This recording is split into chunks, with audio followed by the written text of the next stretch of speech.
All right, we're gonna call the meeting to order at 10:03. Sure it was. Is there a motion to approve the agenda? I'll second. Any discussion on the agenda? If not, all those in favor? Is this the agenda? Aye. Opposed? Carries. So I don't actually have a written agenda in front of me, general government. You won't be able to see anything here. Thank you. I don't know if he's presenting.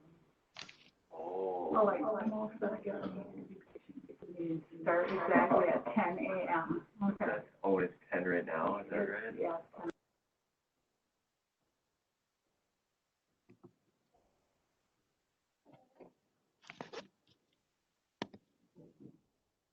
No, Fran, she's got it there. All right, how about the minutes from July 9th? I'd like to approve I make a motion to approve the minutes of July 9th. them.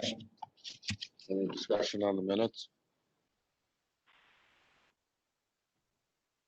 If not, we'll call for the vote. All those in favor? Aye. Opposed? Motion carries. Does anyone have any conflicts of interest on any matters on the agenda that they're aware of? We'll say not. Are there any public comments? Anyone out there like to comment? Mr. Chair, this is Mike Pitchett.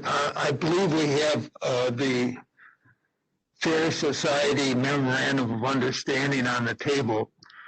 I'm the president and director of a nonprofit that is. It's conflict of interest, and I couldn't get my microphone on at this point when the chair was calling for that. Yeah, just let us know, Mike, when we get to that item. Thank If you you. have a conflict. All right, we're gonna say there are no public comments. We have a vacancy that was left by Vice Chair Masters. And we'll fill that at this time. So are there any nominations for Vice Chair? Any nominations for Vice Chair? Otherwise, I'm gonna make one.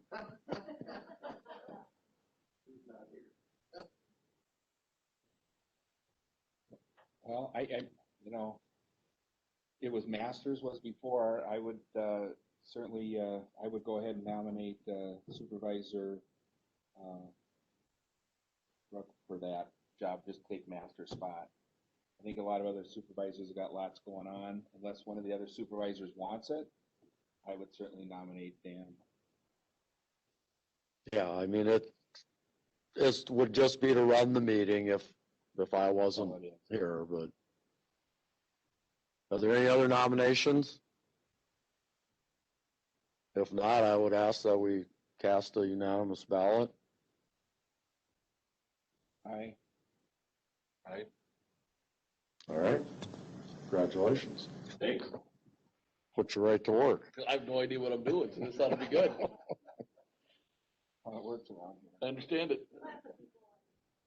Good.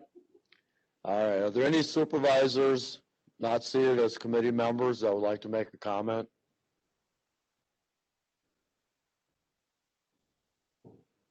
Why, we're just moving right along here. Are there any announcements? So I would take this time again, Supervisor Arcand, to just say what I said at Environmental Services, since we have two new supervisors, 3 here today, and at Executive. As County Board Chair, we've had some concerns over the last few months of how our WebEx meetings have been handled, and just our technology, on what someone's using at home, what's going on here. So I'm going to say this is the last County Board meeting that will accept any supervisors due to the COVID issue to not attend county board building. So, it certainly, if a supervisor has a broken leg, which we had a supervisor that had an injury, she certainly couldn't drive here and attend and get out of her car and walk in here. Those are certainly going to be excused, and they can do WebEx meetings. But if it's a COVID issue, we're going to create a safe room. So if someone's concerned about the mask wearing and the issues, you do need to travel to the board meeting. You will be put in your own room. You will be on the county's computer system, sound system. And if we have any technology glitches, because we do have technology glitches where we've come in and out of closed meetings. We've had some people drop. We can't hear people. So what we're going to do is allow supervisors that have those concerns is to follow up with staff, and they'll create that space. The other thing, we talked about executive committee that we're going to discuss at the county board meeting. And we had it when the board started, which we have a couple of supervisors, is the process on which we do legislation and the way we introduce things.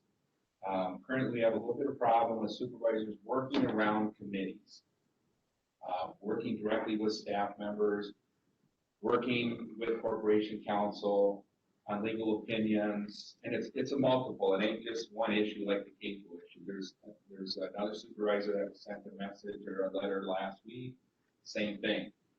You know, you can't, you know, it's not allowed. So what we're trying to encourage, and we're going to talk about the county board meeting, it's going to be on the agenda, and the executive committee is going to discuss it too, is that we're really asking supervisors, whatever your issues are, whether they're legal issues, questioning someone's authority, state issues, anything, that you bring those to your committees and you put them on the agenda. And you work at them in committees. You don't go to staff, you don't go down the hall, you don't pick up the phone and call a director up. That is not allowed, and it's not supposed to be allowed. And that we are going to ask all supervisors to follow that protocol and go directly to the administrator. And clearly, if the administrator, if someone doesn't like the administrator has to say, clearly I had those issues with previous administrators, but I worked through our committees. And I didn't always agree with corporation counsel, but we brought those issues, we try to legislate them. So we're gonna try to follow and get back on track, because I just think we're just a little off track. And the other thing, at county board meetings, we need to be more professional. If you want to talk about something, you make your motion or your amendment, you get that second, and then we can have a discussion. But you can't have a discussion, and during your discussion, then you bring up your amendment, and then you keep discussing your amendment before there's a second. So the idea is, if you have a second, or you have an amendment, you want to make a change, you want to bring something up, bring it up. I think we've almost always gotten a second, so there can be a discussion. Even if people aren't going to vote for your amendment, I can't remember very often where a motion has just died. So just so people know, some supervisor is going to step up and make that second so we can talk. That's when we can talk. So again, I asked, like Mr. Pritchard, to make your amendments, give it an opportunity for someone to second it, and then we can have a discussion. And that's the way we need to do it. So just some information. I'm going to share this with every committee, and then we're going to talk about county board, and hopefully we can just kind of get back on track and get folks to get what they want, get their things on agendas, and work that way. So that's just my little spiel I get to have. Mr. Chair, I have a couple of questions. This so-called safe room or whatever, will mask wearing be mandatory in that room? Yeah, you're the only one going to be in that room. So if you come into that room, I'm basically giving you a clean room. You can be in that room. No one else will be in that room. And if staff comes in to get you, they'll certainly respect that and wear a mask. You won't be upstairs. You'll be in your own room. I think you're the only one that is going to require that. Okay.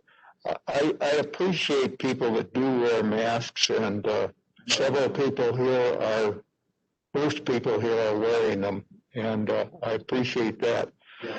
Going back to the order of the July meeting and comments and an amendment, Mr. Chair, you had called for comments or amendments.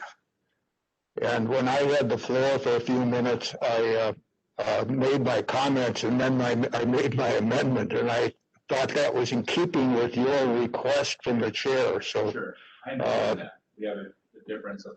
and then I think we need to have an in-depth discussion about supervisors communicating with staff members at the board meeting. I think that some aspects of that are very integral to what we do, and I think it would be very stifling if that were shut down. Yeah, so Supervisor Pritchard, I'll just continue this since we're in this chair, if it's okay. I'm not saying you can't talk to staff. You can talk to staff for 2 hours today. Connie's here, she gets up on here, administrator, corporation counsel, in a committee. Or if we're on an agenda item and staff is there, you have every ability to use as much time as the chair of that committee thinks to talk to staff. It's talking to staff tomorrow at 8 o'clock when they're working on something across the hall. And then you, as a supervisor, walks into that room and says, hey, staff, I want you to work on something for me. I got some questions. I want you to do some research. Or you call Mo up when he's out running a snowplow. I think he runs a snowplow. And say, hey, Mo, can you pull your truck over? And I got something to talk to you about on the road. That's the issue staff is having. The supervisors are going directly to staff or to land and water or health and human services. Your chance to talk to staff is when you're in a committee. When you're not in a committee setting, staff is working through the administrator and working for the board. The staff is not working for an individual supervisor. And that's what we have to be careful with. And that's all I'm saying. I'm not stifling. You talk as much as you want, Mike.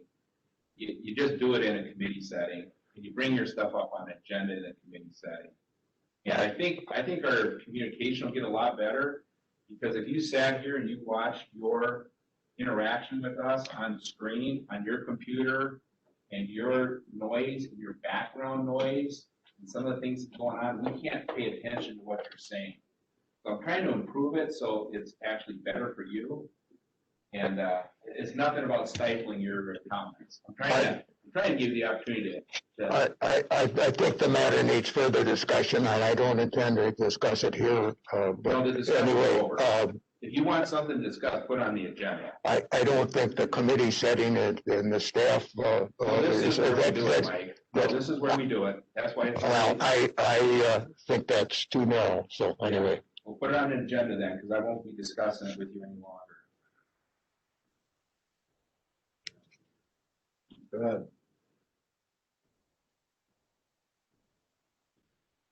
Chris, I just had a question about a type of a cheat sheet or something, or a reference sheet for supervisors and new supervisors to help kind of guide them through the processes at the meetings of when it's okay to have discussion and when it's out of order to have discussion. I know Robert's Rules of Orders is quite complicated and complex, and I don't think any of us are ever going to be certified parliamentarians on that. But if we had maybe, no, me either. If we had maybe just a reference sheet, I guess I just wanted to offer that I think that might be helpful as well. Maybe Maria could help us with that. That would be helpful. There are several options as far as like a laminated sheet for the most common things, so I think you can put something like that together. I think that's a good idea. And if I may, and actually to address Mr. Pritchard's comments, I am the person you come to. If you have a question for staff, you can bring it to me, and I can sort through and sift to say where it goes or if it's appropriate or not. I think the key issue is the staff are objective. They have their jobs to do, and we don't want outside pressure trying to influence them. and to benefit one side's perspective over another. Let them do their job. You can bring your issues to me and I'll deal with those. I think a typical example, and I don't want to belabor this at this point, but where we have a presentation at a committee meeting where we have not received the materials in advance, and we have questions that we may get after we have actually had a time to reflect on the materials that have been distributed at the meeting. It would be logical to follow up with the presenter, and very often the presenter will invite questions if anyone has questions. That would be one example. And I know on occasion I have called someone in that situation, but I don't want to take time this morning to talk about this. Most supervisors are very respectful of the staff and of the process. And we're not trying to stop general communication. We're trying to stop the few who tend to use staff to further their point in a way that should be brought up in a committee. And that's the purpose of this. That's all I got here. All right, Just an announcement. let's move on then. What's going on with the bridge repairs on the cattail? The Forester?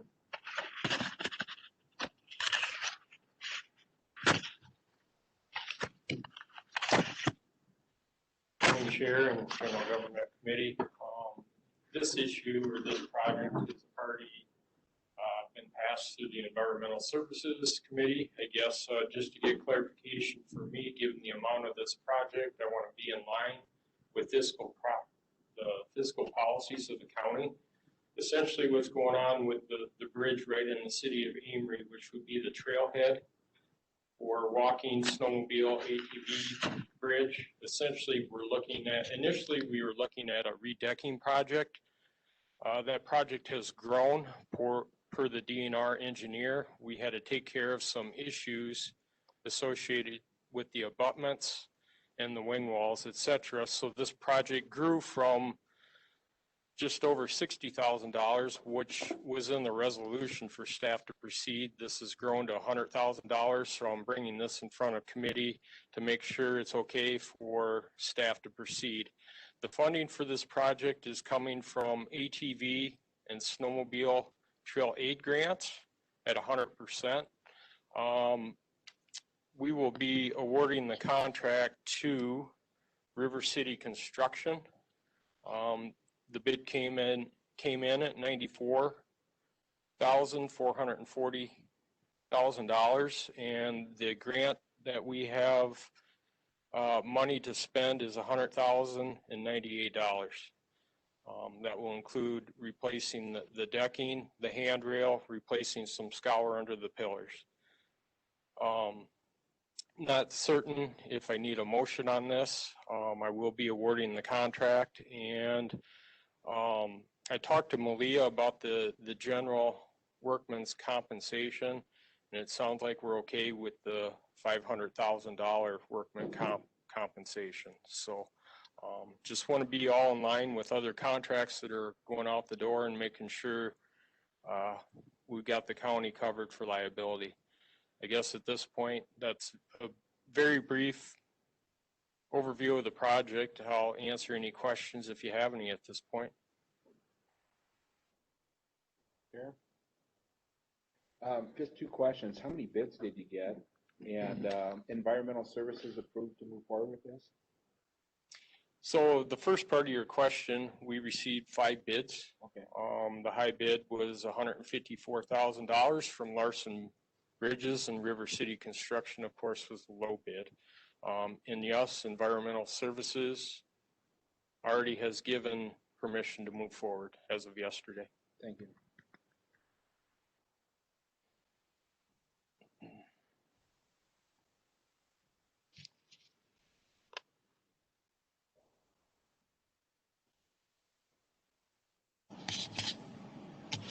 have a question. Are these repairs, is there a time frame of when they may take place?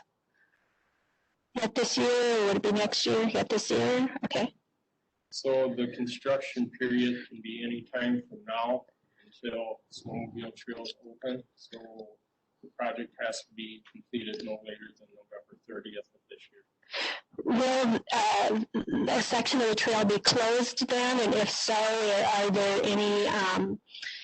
any provisions for a detour or a reroute around if it is closed?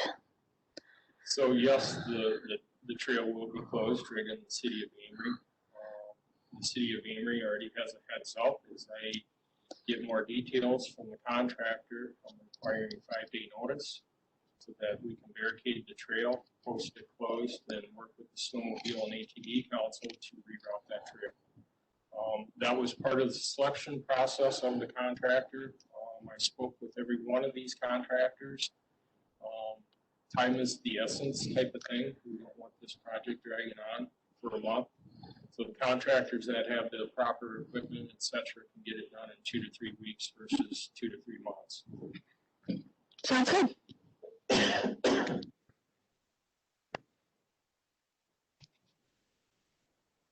Anybody else? Malia, do we need a motion?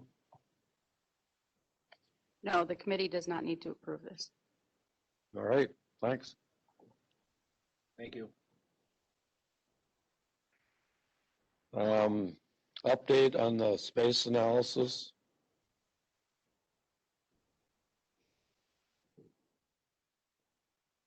As Mo's walking up there, I'll just say that Walt is back because I've had several discussions on and off with folks about how did you come up with the design?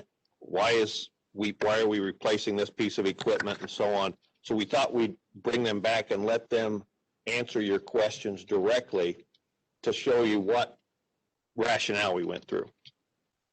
Morning, Mr. Chair. Again, we have Melissa and Joel here with Polk. They're going to go over a little more of the specifics with the phase 1 and phase 2's analysis on the space needs assessment and the process we're looking at for moving this project forward. County.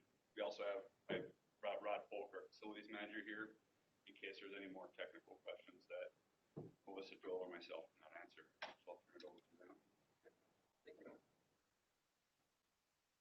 So we're going to skip over a lot of the background information that we talked about last time, because you all have the background, and we have some more detail in the presentation. And we certainly would welcome questions along the way of whatever detail.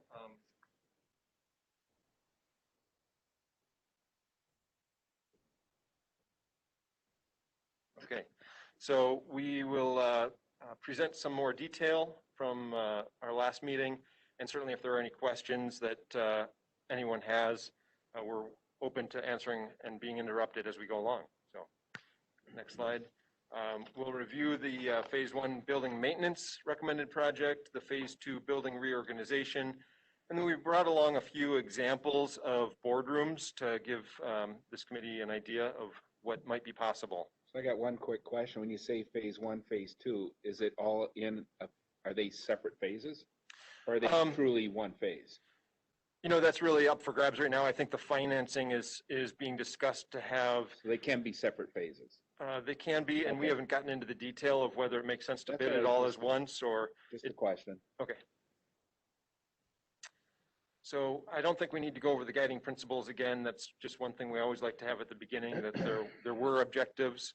And just as a quick summary of the overview, the recommendation was $5.9 million for the maintenance and about a $2 million project cost for the customer service and staff efficiency improvements, for a total project of $7.91 million. And then going into the detail of building maintenance, before our last presentation, we really only had the bottom line number of the 5.91 and then a list of all of the individual projects. We've added the individual project cost estimate for all of the components, made the font a little bit smaller so everything could fit. And then I have brought along, there's a lot of information that goes into all of those numbers, and I certainly have more detail if there are any questions that the committee members have. I can just briefly mention that all of those individual numbers are project costs. They're not construction costs. So there is a 20 to 25% factor added onto it. That factor covers things like the engineering design costs, a contingency, because this was really, a high level overview walkthrough of the facility. We haven't gotten into detailed engineering for any of these replacements. And so there are unknowns out there, and we want to make sure that whatever number we give to an owner covers unknowns that might come up. I got a question for you. Yes. Toilet room upgrades, $450,000. So that's for this building. Correct. How many toilet rooms is that encompassing to spend $500,000 on upgrading toilets? Yep, that's 6 toilet rooms. So it's 6 bathrooms? 3 men's, 3 women's, 1 per level.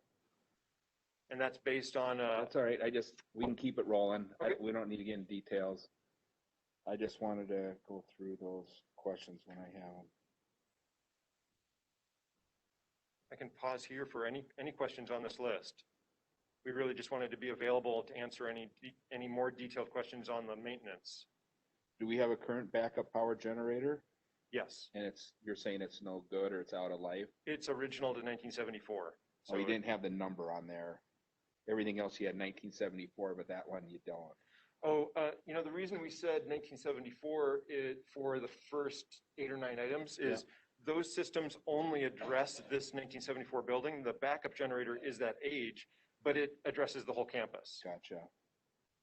And that's the same with actually the water softeners would be for both buildings. The water heaters are located in both 1974 and 2004. Fire alarm obviously is for the entire campus. And the communication grounding room is for the whole campus. Thank you.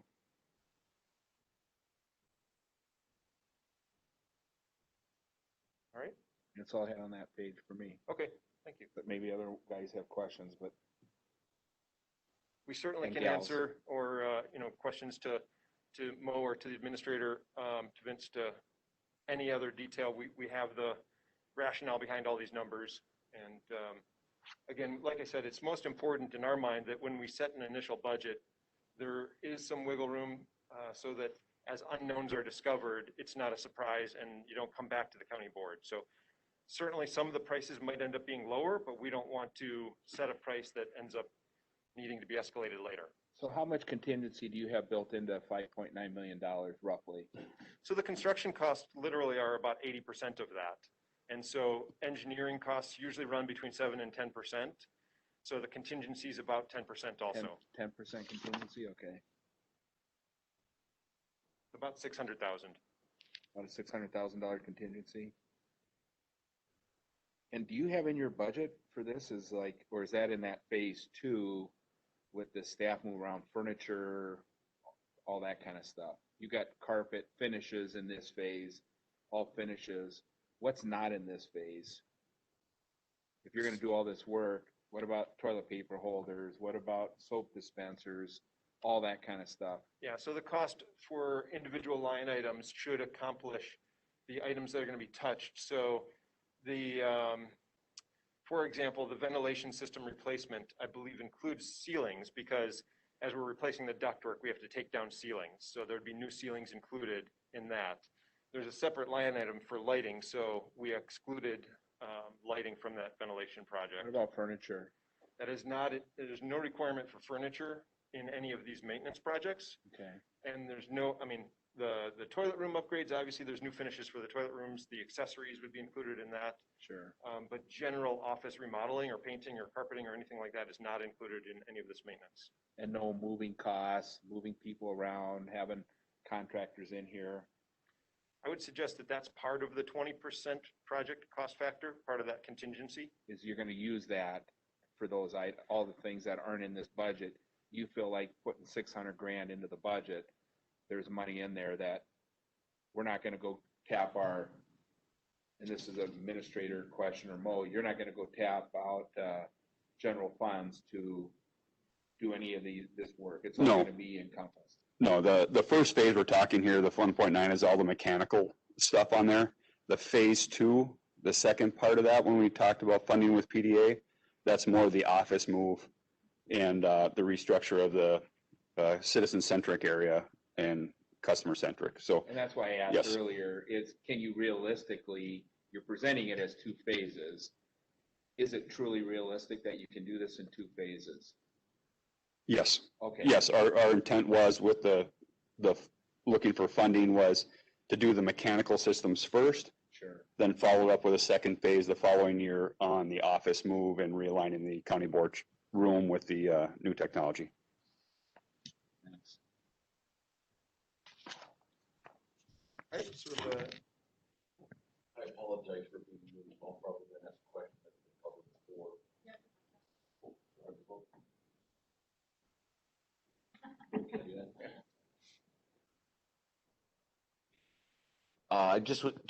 As a question, do we have some maintenance expenses that have been incurring due to the age of this to help justify this project from the start? Or are we strictly looking at obsolescence? Yes, it's been ongoing maintenance costs, trying to keep things moving along with the age of our equipment and the failures of our equipment. Do we have that documented and charted as to understand what the escalation of that has been over time? Yes, we can pull those numbers off of cost, continual costs occurring. Thank you.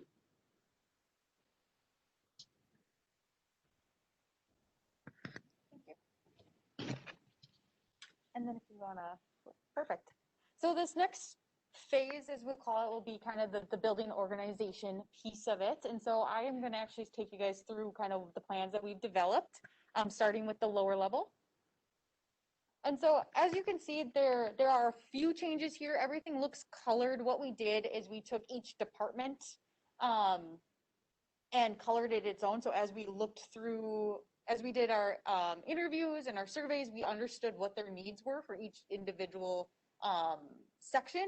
And then as we had conversations with Mo and the committee that we created, we did develop and changed a few things. So on this plan here, UW Extension did move down to the lower level. Currently, they are on the main level here, so they were relocated down to the lower level. And then we did, I think, economic support, I believe, has now adjusted with the COVID. They are doing a lot more remoting, and so community services moved over and kind of relocated that space there. The intent here is that those would just be department moves. Maybe some upgrade, but for the most part, those are just department moves into those spaces, like for like offices. And then creating in this kind of teal color here, a county training board conference room. They're a little larger space so that the county can get together and have some larger community meetings or have some meetings on their own, and then a smaller little conference room there as well. And I think one thing would be helpful maybe to let new supervisor know that this is all within the existing footprint of this building. Correct. There's no expansion of this building. Correct. Yes. Yeah. When we did, I apologize for those who weren't here the last time we were here. When we did, after we interviewed the departments and did the space needs for all of them, it was determined that actually the space that you currently have in this building fits the needs and the growth for all of the departments. It just needs to be reorganized a little bit to accommodate some better flow for the different departments. You can go to the main level, please. Thank you. So on the main level here, in the kind of the public health, behavioral health side of it, we aren't really changing much. So we're keeping public health where they're located. They're kind of up in the top, the gray in the top. The light green is behavioral health. And then just right below that would be in the yellow is kind of your reproductive health, your WIC clinics and the intake. So all of those are going to stay in the same functions, very similar to what they have. One of the big changes, as you can see, is we are moving ADRC and the vets onto this main level, currently taking over this boardroom that we're in right now. Thank you, Mo. And then across the hallway, relocating land and water resources, as you can see, connected to the land services.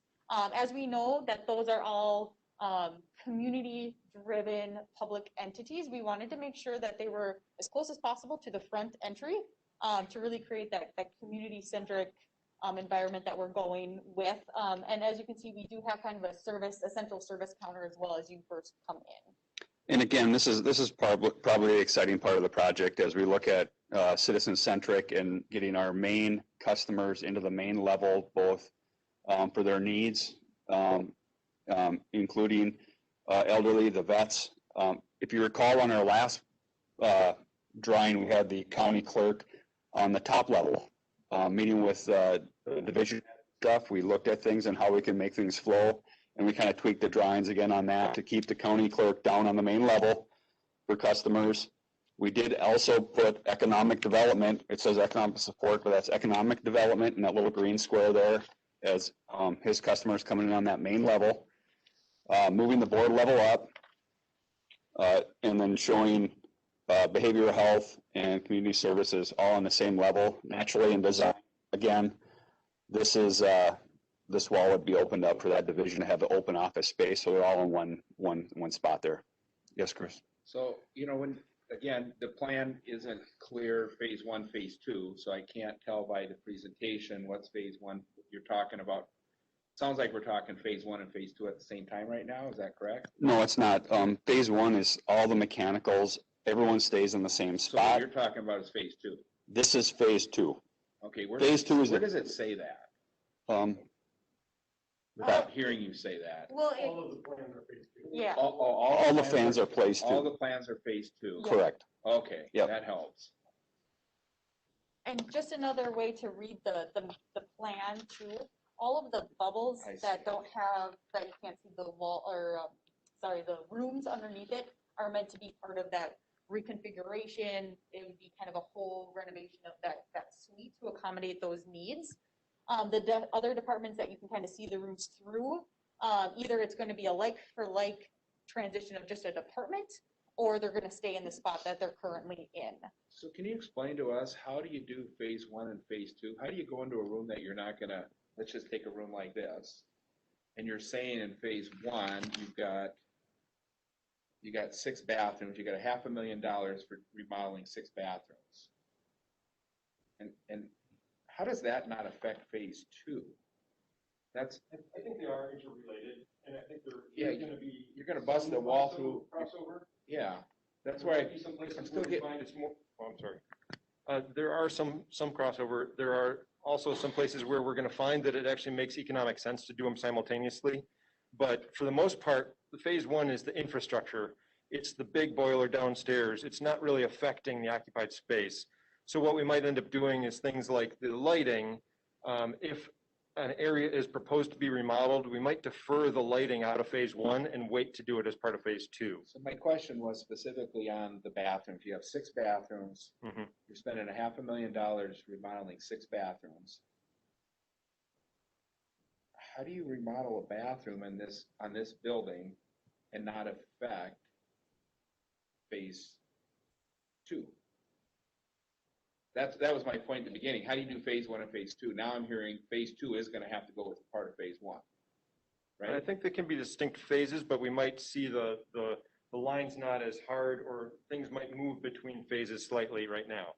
We've termed them phase one and phase two because phase one is all maintenance and it's replacing the I big understand equipment. that, but I guess, okay, so I'm just gonna keep asking. So you do phase one, you tear a wall out. You're gonna have to finish the room on the other side of that wall. That's supposed to be phase two, right? Or are you gonna leave a wall not finished in a room until phase two's, you saying phase two's second round? Correct. How do you do?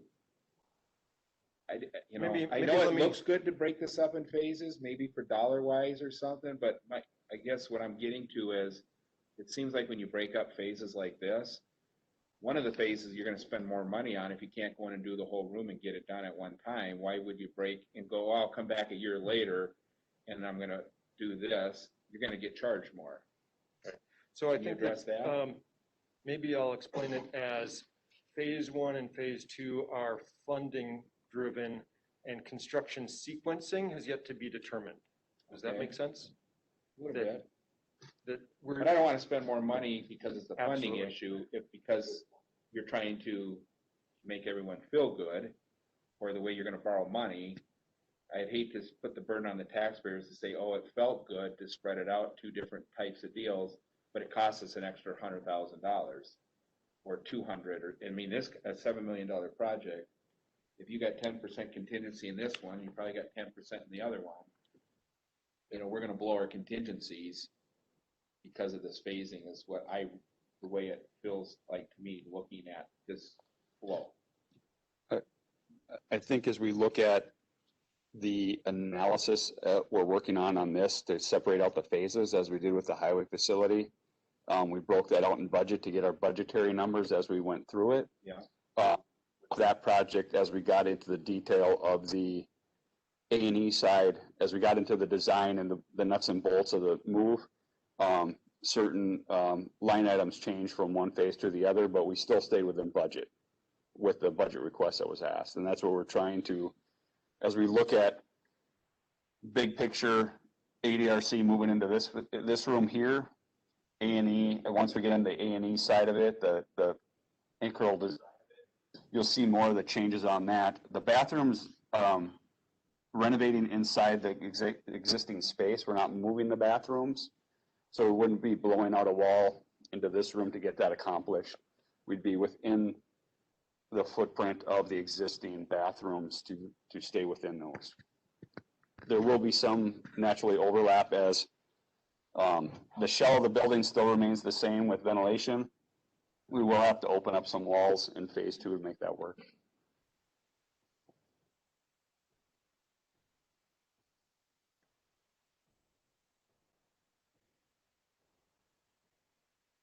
All right, if there aren't any other questions on the main level, yes.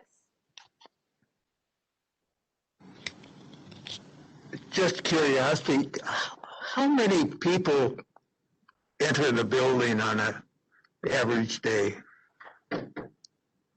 I guess, have you done a count as to what that number is? I don't have that number. I know we have probably, 300 employees or so in this building.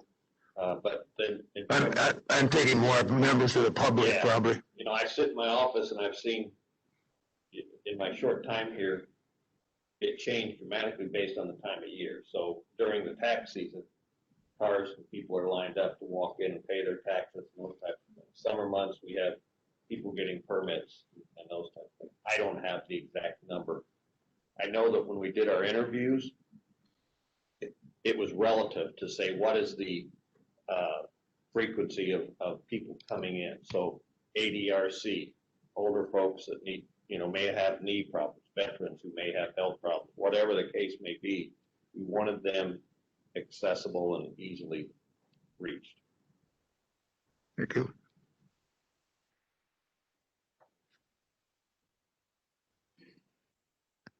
Perfect. If there are no other questions, oh, perfect. The upper level, so kind of what Mo had alluded to already, we are planning on moving the boardroom up to the main level, or sorry, the upper level from where it is currently.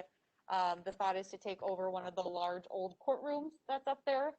Also creating kind of a general government division, bringing that up to this or the upper level, excuse me, and kind of creating a cohesive environment for that division to live up here on this main level, or upper level, excuse me.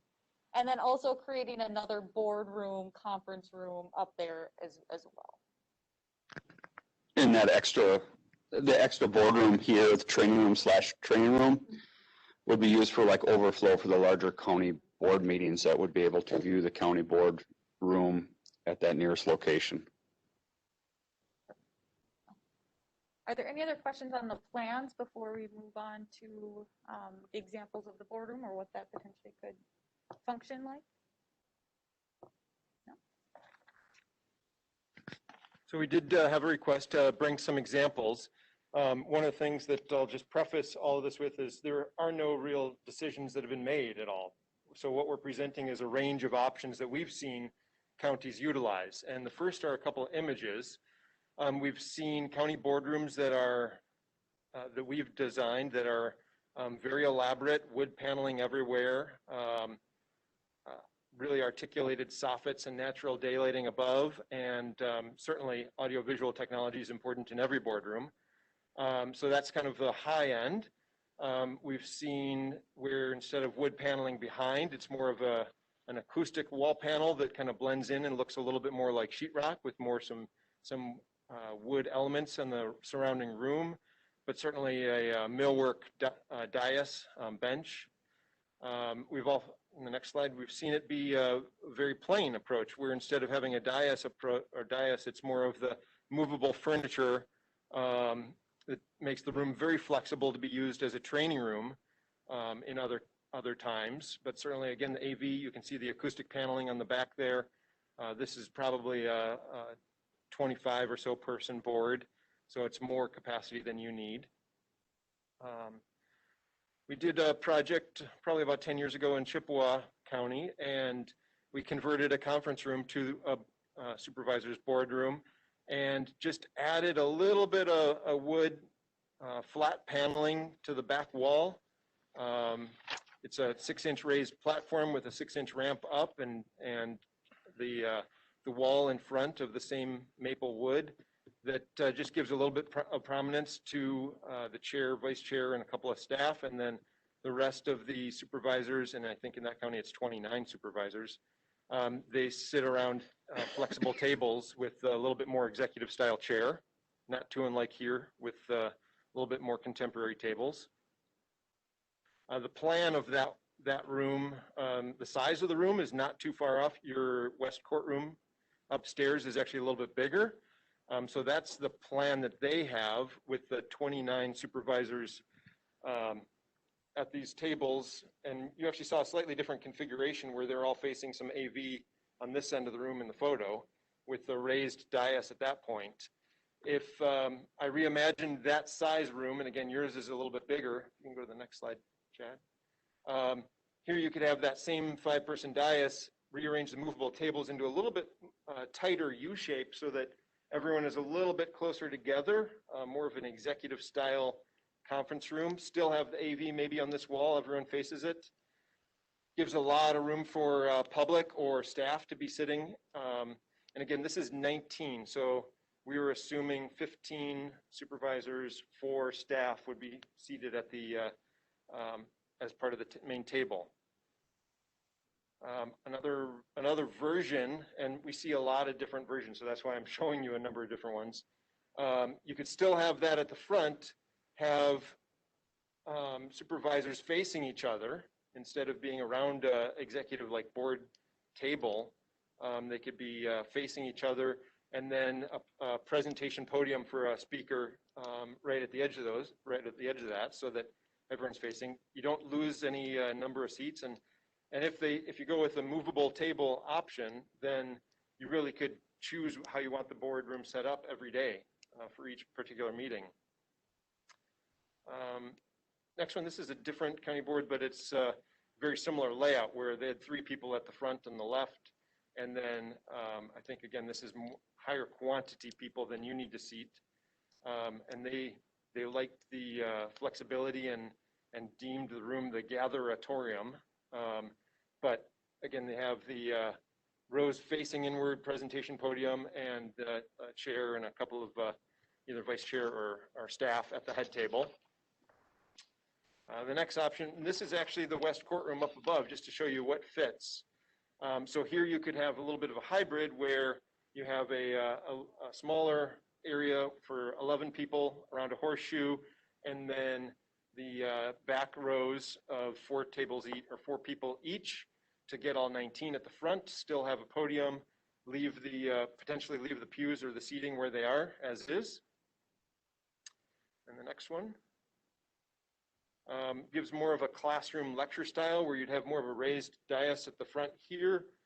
Could do a ramp off the side, and that even might be tilted slightly, or we can get into the design of how that fits within the room. But you get everyone, all the supervisors lined up, facing that front. There's actually a couple extra, I think an extra seat or 2 in this area, and then a podium in this zone as well, leaving the seating generally where it is.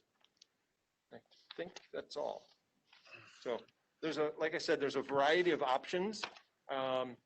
We really see a wide variety of how to approach the layout. Where the public commenter is and where the AV ends up going is a big driver. But there's a lot of flexibilities you've seen within a large room. There could be a lot of different layouts, and there can be a wide range of how it's finished.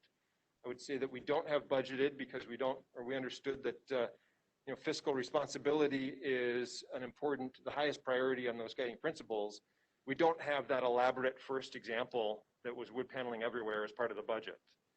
But we also we're not assuming that the county board simply just moves into the existing space. We assume there's some finish improvements in that room and some millwork changes and so on as part of that overall budget. So any questions about any of those examples? What's the square footage on the courtroom upstairs compared to this room? I think it's about 20 to 30% bigger. Upstairs is big. Way, but it's longer, another 10 feet deeper. There's one observation. Someone figured out how to get the horseshoe in this room, and it seems to be working well, in my opinion. We have had times when we've had some issues where there are many members of the public that come in, and sometimes that's been overcrowded. And I think those might be two factors that you could take into consideration from my viewpoint. Yeah, I know that I've heard that a lot of the times when we work on county boardrooms, they don't want many of our clients don't want an expansive room that feels like it's empty for 95% of the meetings, but then 5% of the meetings, they get a large public turnout and there's no way to handle it. So what we often do is, much like we talked about here, having overflow space so that people can, you can be in the boardroom for the typical number of staff and public that might show up on a regular basis. And if you do have a meeting that draws a lot of interest from the public, they can be nearby. And if it's a new building, we'll actually design glass walls into the boardroom so that they can be in adjacent space. It almost becomes like a crying room at a church, where people can be in that overflow room and see what's happening live. Because of the existing construction, that's probably not an option here. I have a question. Do any of the various configurations that are proposed analyze for security concerns about which may be better security than others? And if so, which, if it wouldn't take too long, I'm just curious which configurations that would be. I think that in any configuration, we would make sure that there are doors cut in, and it's in the grand scheme of things, it's a minor cost to add doors, so that there's two rear exits for the, be like a flight attendant, two rear exits that the board can escape out of, so that in case there's some sort of obstruction in the public hallway. The challenge with this building is the stairs are limited. There's the two stairs, and so once you get out of the boardroom, it's better if you can have access to a stair. So we might look at where office space goes and where more of a lockdown occurs to try and keep one of the stairs slightly more secure in an emergency. Fran, are you talking emergency fire, or are you talking about a person coming in causing problems? Actually, both, but I did have in mind when I asked the questions, if a person came in and caused problems, that there would be secure exit for board members and staff. So, God forbid something bad should happen. People aren't sitting kind of like fish in a bowl. There's an organized and safe way for the board, the public, and the staff to get out of there. Yeah. That's what I thought the question was, Yep. more than fire. Yeah. We very much keep that in mind. It's basically, it's a standard of elected I would just say design. administrator should only have one door, though. just the thought. Yeah. So he can't get out. Sorry, I had to throw that out there. Also, just to point out, and we didn't necessarily point it out on the plan, but we do have secure doors. So as the council, if they would exit the two, or the board, I'm sorry, exit the two back doors, the public actually can't get through from like the corridor on the other side. So there are some secure doors that are kind of locking that back corridor for you guys to kind of, to escape into another space or something like that from a I have a lockdown question situation. too, is, and just for me, as someone that's in the construction business, sometimes it's hard to say, and I don't want to micromanage it at all. You got to let staff do their thing and figure out what's the best use of public dollars, but ultimately, when we spend money like this, people are going to be scrutinizing us way more than staff. So Mike brought up a good question, I believe, when he said, how much bigger is this space than that space, right? Because clearly, we've had a major issue when I'd rather see the boardroom empty, like it is today, than again to go out to Unity School or to have people that, you can't see that face to face when this whole COVID thing is over, where people are comfortable to come back into board meetings. And we've had public comments where we had 100, 200 people here. But when you say it's only adding 20%, so here's just an off the cuff, let's see how good you do with this question. To add 20% to this space, what is that costing us to move up there? Just give me a wing it number. Well, I'd say that we've budgeted about $400,000 to move the boardroom, but There I you would, go. I would So say to that the me, rest, that's the ultimate question. Is it worth $400,000? And I know there's other reasons we're moving it, but that's the hard part for me to swallow. We're gonna spend 400 grand to move the boardroom to get 20% space. I think, That's what's gonna be when we start Right. getting in the plans. And I don't need to know it today, Mo. no, I just think, just to hear that, yeah, and one of the reasons to move the boardroom up there was to get our main flow, daily traffic flow of all our customers that come into the building into the one area. I understand sure, that, but- but like Mike said, Yes. if your daily traffic flow is 10 people, when you guys couldn't even answer what the traffic flow was, well, I think to that, me, that's what's the public's gonna ask those questions. What's the traffic flow? We're gonna spend 400 grand to move the building space because you have 10 people walking in the door that you don't want to send them around the building. Tanya, you, We studied it. I'm sure you did. So during non-COVID times, the traffic in the community services division, just the foot traffic only ranges from 350 to 450 a week. about 100 people a day, 80 to 100 Sure. for one of the divisions, and, For my division. right. Sure. So are you the only one that did that? Everyone else We did it because it was up there? But you're not doing it. You're not doing much of this. Your stuff is kind of okay. It's zoning, it's the clerk, it's treasury, right? No, that's sorry. I think we were a little bit ahead of the game because we wanted to limit our foot traffic because we had it going through both floors. So that's why we moved upstairs, or the main level, I guess I should say. So we did that study early. I think there's a secondary factor that beyond customer service, that also is a benefit to limiting foot traffic is by the public to one level, and that's safety. It really, by turning the upstairs, other than the commissioners, the board meeting room, and the downstairs being just staff, it really presents a better, safer environment that public aren't going to be wandering around the rest of the building.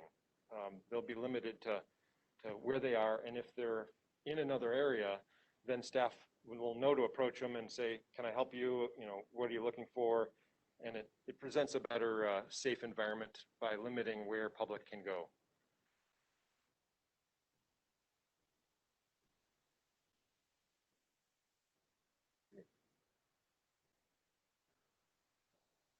I think that concludes our presentation, so. it does, and just a footnote again, when they talked about the overflow was, as a county boardroom here, if there was an excessive amount of people that wanted to view the meeting, they'd be in this overflow room with that, so that we could try to keep everyone near the room, that if they wanted to come in and do public comment, they could come across the room, do public comment, and then view the room from the other side. But those are just logistics that just are early in the stages right now. And there'll be space planning, obviously, plans, because I would think, again, why would you have a hallway between that space? If you wanted to have a separate space, why wouldn't you have a curtain wall or something there or something that could be removable? to where, when you wanna, right? And that's more in the design as we get into that, to open up that whole area as one large room. Yep. And we're not at a point of going to design yet, right? No, that'd be the next phase of this project would be getting the concurrence to move forward with the selection or RFPs of A&E and construction management. That'd be our next phase to move forward with that. When is that gonna, when are you proposing you're gonna be bringing that? Well, that's the question for the committee today, Mr. Chair, is does the committee want us to draft a resolution instructing the administrator to proceed with the construction management, architecture and engineering, and investigate financing for this? The RFP for it, yes.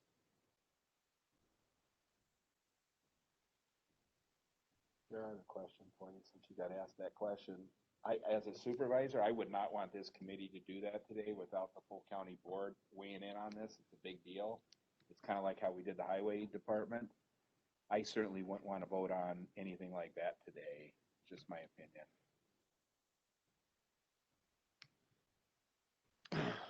Whatever, I think, as any committee, the committee would say, we have a recommendation or not. And then we would then present it to the full board for their decision. Is that not the process?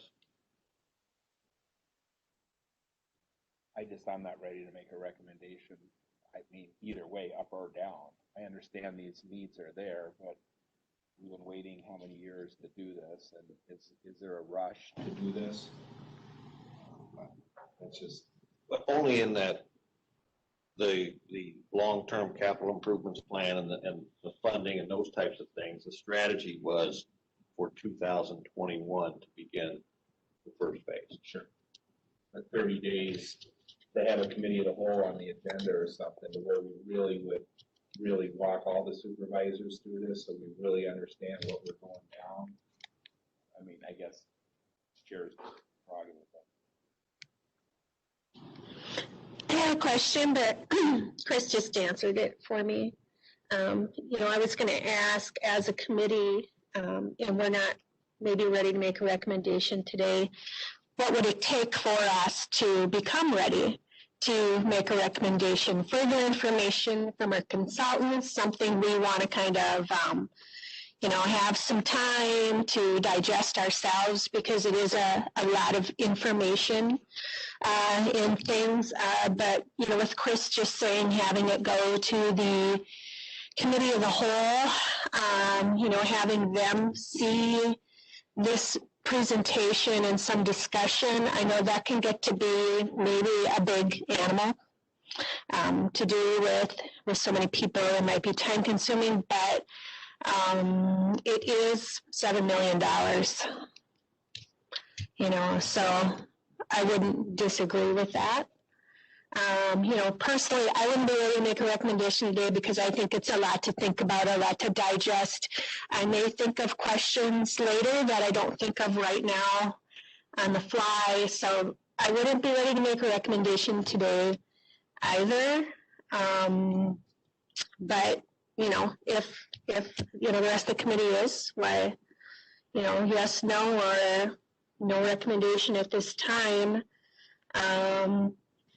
I think if we do make a recommendation, there's no doubt that I think that the rest of the county board members are going to want to weigh in on that as well. So, why not just put it to committee of the whole? If we get a little more buy-in, we include everybody else. I mean, I know we could make a recommendation and then you can do the same presentation, get the buy-in at that point.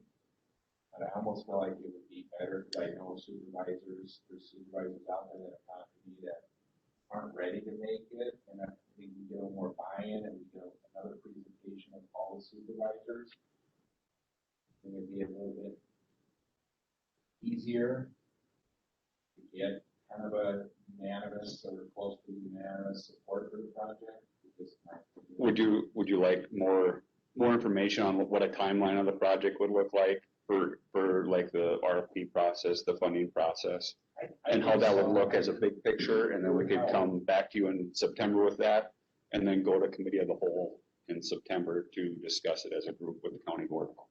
What I think getting committee of the whole, I mean, we certainly could amend our agenda, and put a committee of the whole on our agenda and have this layout. You might get another 5 or 6 items that someone else says, So you're talking about September, just skipping this committee, but doing the committee as a whole at the September meeting? You tell me, you've been on this committee longer than I have, but If I could make just one consideration for the committee. So the one issue is to investigate bonding or financing, we have to have this cursory resolution that just allows us to investigate it. Without that PMA, as they said in their presentation, we can't proceed to the investigation point. With the audit wrapping up and you getting the presentation today, we're going to be under a very tight time frame with the budget. The debt part of the budget is a significant part. If we drop the debt service in the budget, which we will if we don't continue bonding, then that's how we levy for debt. It'll really put us into a very tight time frame. So we could conceivably still do it with the committee of the whole with that resolution, but sans the resolution, I can't even get PMA to start investigating financing, which means we couldn't really predict the debt load and that kind of stuff. We'd have to drop the millage rate, we'd have to drop the debt service load for 2021. So could we, Russ, could we have a committee of the whole? And I don't know what you presented to us now multiple times, we had the bond, we had all this. Why couldn't it be on the county board, on the committee of the whole, and then have action taken at the board meeting? Or do we actually, is that not the right process? Would it have to come back again to this committee, and have to go back to the county board again? Why couldn't we just do this at the county board? We did the highway stuff at the county board, and that was like $10 million plus whatever. Just a thought.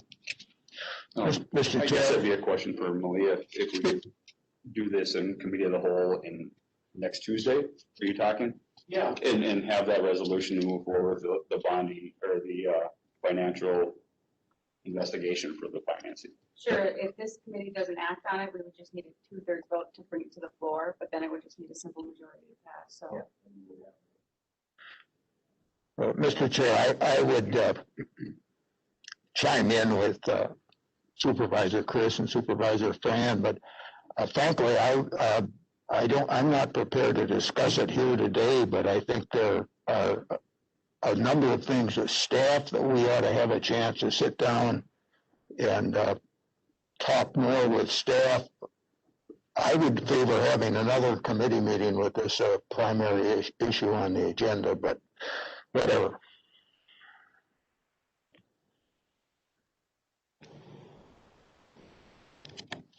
I have a question for Chad. Chad, if we would pass the resolution today so they could gather the bonding information and move ahead with that, would that information be available for us on Tuesday?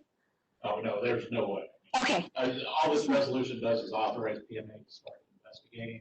Okay. And authorize the administrator to start the RFP process. So that.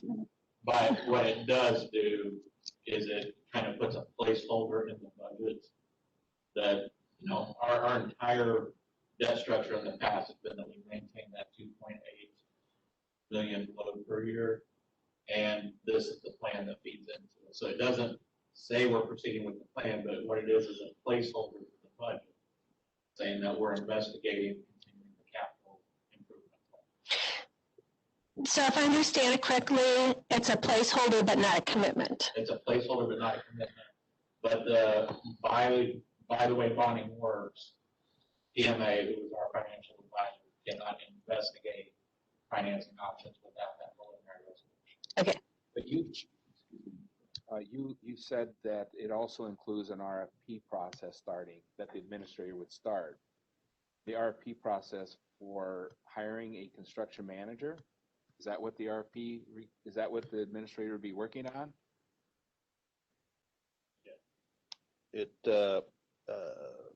Construction management, architecture and engineering service for phase 1 and 2. Yeah, and that RFP goes out, does that come back for an approval? Yes. So that's not, we're not, are we, my We're not question, committing. so you're committing to, I mean, if we committed to let the bonding go forward, you know, I have no problem with making them, saying I approve that for you to start doing a bonding. I have a hard time for our committee approving to start an RFP to hire a construction manager when the board has not even approved the project yet. And not have the chance to kick this thing around. So if you could break the resolution up to do that piece, and then after committee of the whole, then we do the second piece of it, I think you might be more successful at pulling that off. I mean, we're fine with that. We have a general dollar value, which is what PMA needs. I mean, we can craft the resolution to just address investigating financing options for whatever plan or any plan that you guys chose. Because then it gets to Mike Pritchard's issue is, okay, so then you get the process started. We can hold off on issuing an RFP for a construction manager for 1 month. Get that part going. Mike at next meeting will be prepared with his questions because that's what he's concerned about. We always get this stuff today and you got to make a decision today. That gives you a month to get back on our agenda next month to ask your questions of staff about a lot of your questions you're going to have a month from now, and even after we do our committee of the whole. That, I don't know, Fran, does that feel like that worked for you? What you were trying to ask? Yeah, I think we're on the same page with that. Yeah. I'm comfortable doing it that way and moving the ball forward to keep the ball rolling. Now, it's my understanding that you did interview and talk to staff throughout the development process as well. Is that something, I don't know, Mike, would that be helpful to you? I don't know if they have like a synopsis of that or they do. Would that be helpful to you, maybe to get that information? I mean, not saying you don't have your own questions, you know, certainly, you know, you do. But if they have a synopsis maybe of what they've covered with staff, maybe that would help expedite if you have some questions. You may have totally different questions you need answers to. Frankly, I don't know what is out there, but just for example, we heard today that would cost $400,000 to move the boardroom upstairs, and that kind of blows me away, frankly, I think Supervisor Chris maybe. But there are questions like that as to whether what staff is telling the administrator and World or what conclusions they're reaching and so on, that we agree with all of those. And one of the premises is having more access on the main floor for members of the public who are coming in, and I understand what that's about. But there may be a couple $1 million in that is questionable whether we really need it very badly. I would make a motion, if you would accept it, that we would break this up into 2 parts, that we would have a resolution at the county board for your financing piece, that you can start the process of what that looks like for you, and that we put on the agenda, we amend our agenda at the county board to have our committee of the whole so we can get everyone to push questions our way, and at our next general government meeting, we would have a new revised resolution so we can answer all those and then give the administrator a resolution a month from now on doing the RFP. Oh my gosh. If that's in legal form, I'll second it. I mean, you know that, the corporation council administrators, so you know what the intent is, how Yeah. you want to write it. I don't care. You got enough notes to. All right, any more discussion on motion?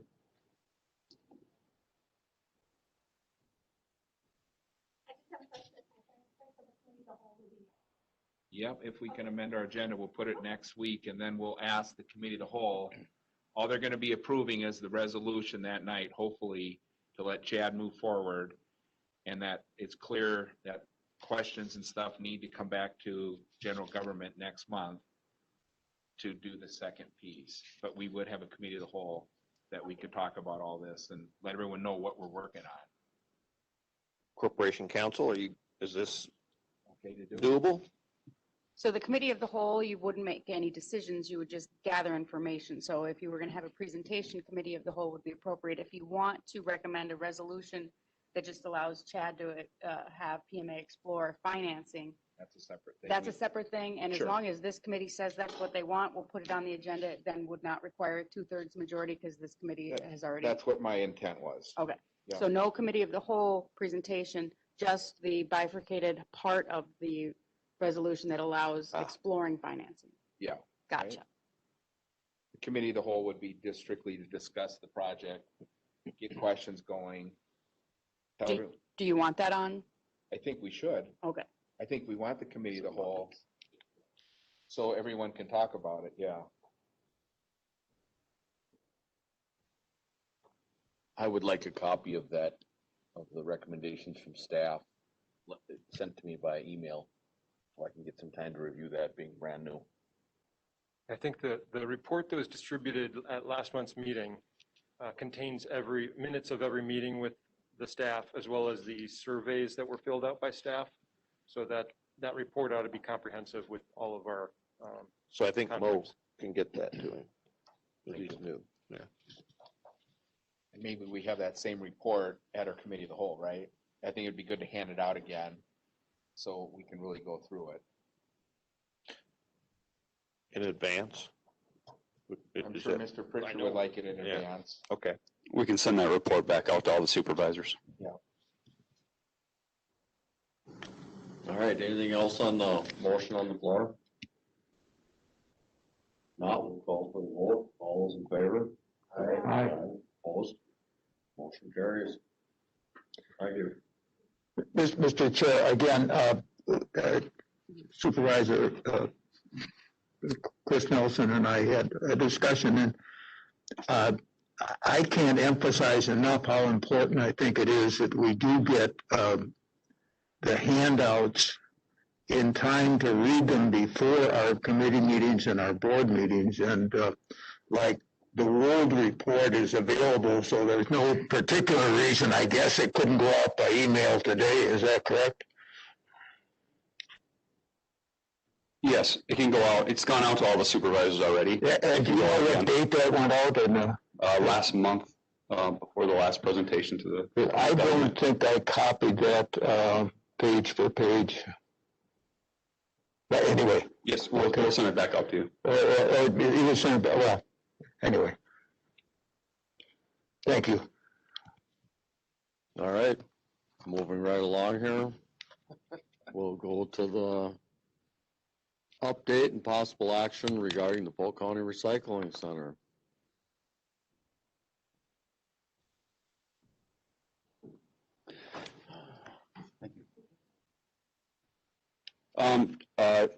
Last meeting, you guys requested a little bit more information on the recycling program we have right now in the recycling center. We've had one clean sweep event yet this year. You go to the next slide there, Chad. We've had one clean sweep event. Our next clean sweep event will be August 21st, 2 p.m. to 6 p.m., and that's for hazardous household drop-off. Your solvents, your cleaners, mace, a whole bunch of different items. And just want to give you a breakdown on how that looked for the first clean sweep event. You can tell right here is our grant for our solid waste collection. It's pretty stable at 15,000 and change. Our collection though has gone up in expenses this year. Our total expenses were 50,000. Expenses over the grant 32,000 for our first event. Very popular event. We got a lot of hazardous material in there, along with latex paints and other items on there, which we're looking at streamlining as we try to get traffic through it. Like I said, we got anything from mace containers in there to hazardous cylinders to battery acid and a whole whole array of oil and other things on there. So that's just an update of what our event did so far, our first event. Again, our second event is August 21st. The other request for information was what other counties are doing. Staff Tina has got together, made this document. That's this document right here with the highlighted sections. The highlighted sections are counties that have their own material sorting facility, the MRFs. It kind of gives a breakdown as you go across which county it is, where the county seat is. The RU is the responsible unit in Polk County. Polk County is the responsible unit. Other counties, the county is a responsible unit, but other large cities could be the responsible unit. Other counties on their own, the towns are the responsible units. So it kind of breaks that down. You kind of get a brief scenario on what each county does, whether they have a MRF, they have curbside collection, drop-off events. Our two main events are our clean sweep events. Other counties have a little more expanded events like tire pickup events, appliance pickup events, which can all be changed on that. So that was the information. The other one of the information is request. The next one was, yes, sir. So I had asked if one do it like we do it. So if I was just looking at this, like I see one of them yellow highlighted, so you're saying this is, these other counties are doing like we do, but I see some of them have a $16,000 budget. Another one back here has a $14,000, $23,000, and some's $1 million. But some of them are pretty low budgets. Are they doing it just like we do it? That's what my request was. Oh, I misunderstood it. I'm sorry. How many counties do it just like we do it in the state? All 72 counties do it differently. I know that. How many counties do it like, have a recycling center and run it like we do it? The ones that are highlighted have a recycling center, but their programs may be changed within that center. Within that, some might have curbside, some might have a. So who does it like we do it? No one? No one exactly, no. Okay. They're all That's my different. question. Yeah. No one does it like we do it. No, they're all different. If you couldn't do it like we do it, you got it highlighted yellow, like they do it like we do it, but they only spend 14 grand a year. Right. They don't do it like we do it. No, the highlighted ones are only ones that have a recycling center. County recycling center. What would be the correct way to get that? How do I get my head around who doesn't like us? Because in normal business, you say, hey, okay, we got people who build houses, right? Well, one company has 2 employees and they build whatever models, with construction companies. Other guys have 50 employees and they build for a market in Johnson. Take the difference on what they build, their construction company. But clearly they're not the same. Correct. I was trying to get to what's very similar to us, so we could use that as a reference. And how many are there that are kind of, I get it, they're not, everyone's got the same front door. Right. And everyone's got the same parking lot, but who doesn't like us? Is there anyone? It's a very difficult question to answer because even though they all may have a recycling center, some have annual fees built into their taxes for them that cover costs. Other ones have other commercial tipping fees that call into that, so the bottom line changes. As going through this and talking with DNR and the state on different programs, every program is a little unique, just like your example, St. Croix County, their haulers pick up their recycling. But one hauler in one area picks up recycling plastics 1 and 2 like we do. The next hauler picks up numbers 1, 5, and 7. One picks up 2, 5, and 7. One picks up 2 and 7. So individually, they're all a little bit different. To get you one that does exactly like we do is very difficult to answer that question. Who does it exactly like we do? And then don't use the word exact. Exact. Mr. I'd like Chair, to look a little bit more into that to dive down deeper. on this chart, I'm just noticing that of all the yellow marked boxes, that all of them have more than one responsible unit. Are we the only county in the state that has one responsible unit, or? For us, we're a very rural county with smaller municipalities. You get to some of the larger, the counties that have larger cities, their city themselves would be their own responsible unit, where the county would cover the outlying towns. That's where you'll see the multiple ones, depending on the population of the county and how they're set up. I do notice there are some of the gray ones that do have just one. Yes. But they apparently don't have their own recycling then, is that your? If it's not highlighted, no, they don't have their own recycling Okay. center.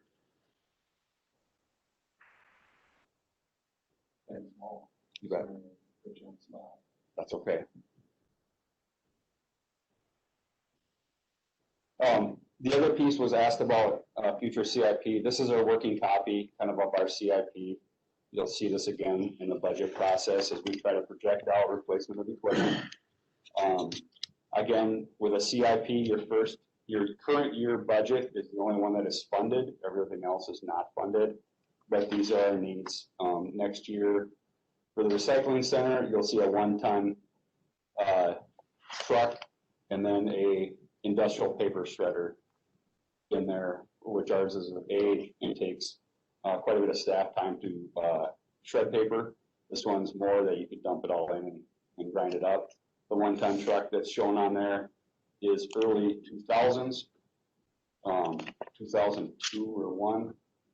It's about 19 years old. That truck has been handed down to other departments. It's very much not falling apart. So that's kind of a look at our CIP and projecting out truck replacement and replacements, items like that. In the next 4 years, you're saying how much money are you gonna just have to spend just to maintain it the way it is? That's what we have programmed into it right now to keep our equipment running. Right now it's $294,500. I broke it up in colors at the bottom there. Recycling right there, kind of the total it up there. There is notes at the bottom of the sheet down here. Those are more budgeting references that show what we anticipate, what we're looking at for future repairs of different facilities. None of that's been programmed in over the ballpark number. Generally, you're saying in the next 5 years, how much do we have to spend on the recycling center to keep it going the way it is? Just equipment wise, $294,500. $300,000. $300,000. Without doing any improvements. That is not improving the building or expanding our storage line. And how much is that going to be stored? How much of that comes out of general fund? That depends on revenues for that year. Has to be historically, that before. Historically, it ended up being anywhere from $75,000 to $250,000 coming out of general fund per year. Out of levy per year. Correct. Depending on revenues. That helps people understand what we got up there. Then the next slide is one of the things that we've gone through looking at that. This is the fee schedule for 21 budget cycle. And what we did here is the ones in highlighting yellow are the change in inventories. We previously had not charged for latex paint. So we're gonna have charges for latex paint. Our 5-foot bulbs and over are coming in over that. Our big one that we've talked about before is on $70 per ton for commercial tipping fees. Right now, we do not charge for tipping fees for Watermans or any other commercial entities that dump at our facilities. All our other surrounding recycling centers and places charge tipping fees. So we're going to implement a tipping fee. We estimate revenues to hopefully get $125,000 for that, depending on market price where we're going. You mentioned the no improvements to the building. You know, one of our factors that I've talked about before is our plastic bales. Right now, our facility just separates plastic into one commingled bale. That bale is approximately $150 a ton. If we had a little more room, which we're always looking at how we can separate things, we could separate natural plastics from hard plastics. A natural plastic bale is worth 800 tons of bale. So there's a lot of revenue left there.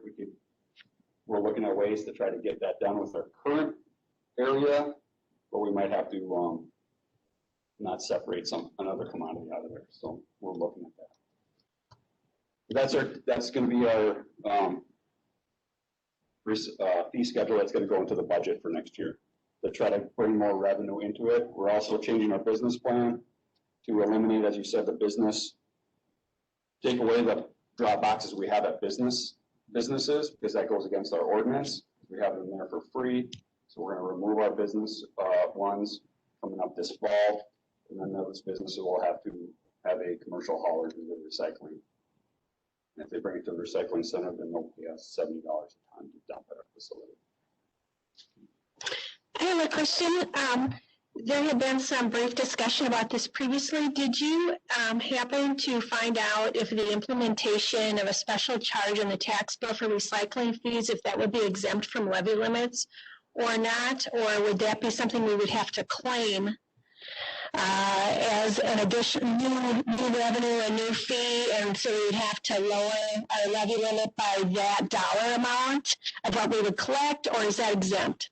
So on the levy worksheet from last year, whatever you contribute levy-wise to your recycling center, what you claim in fees is going to reduce your levy by that amount. Now, it does. Fees exceed that.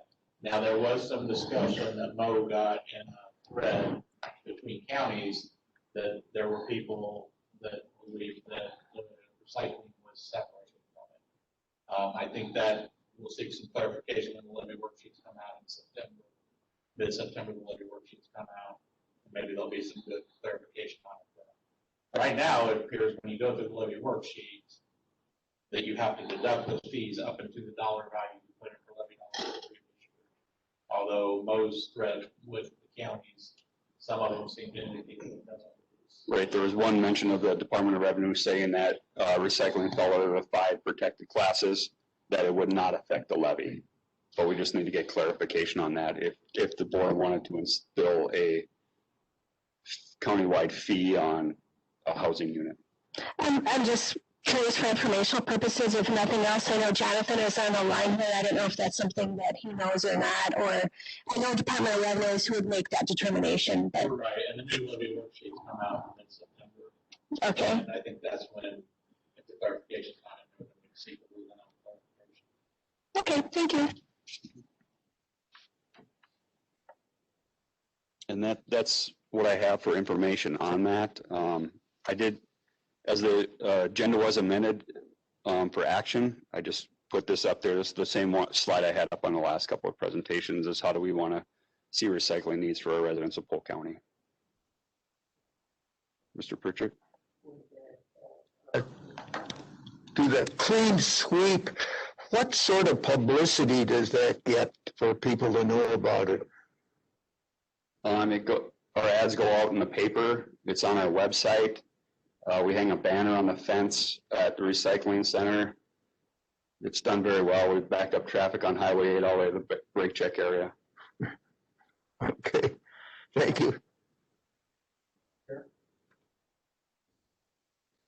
So I had asked for, like last month, I wanted to take some kind of action.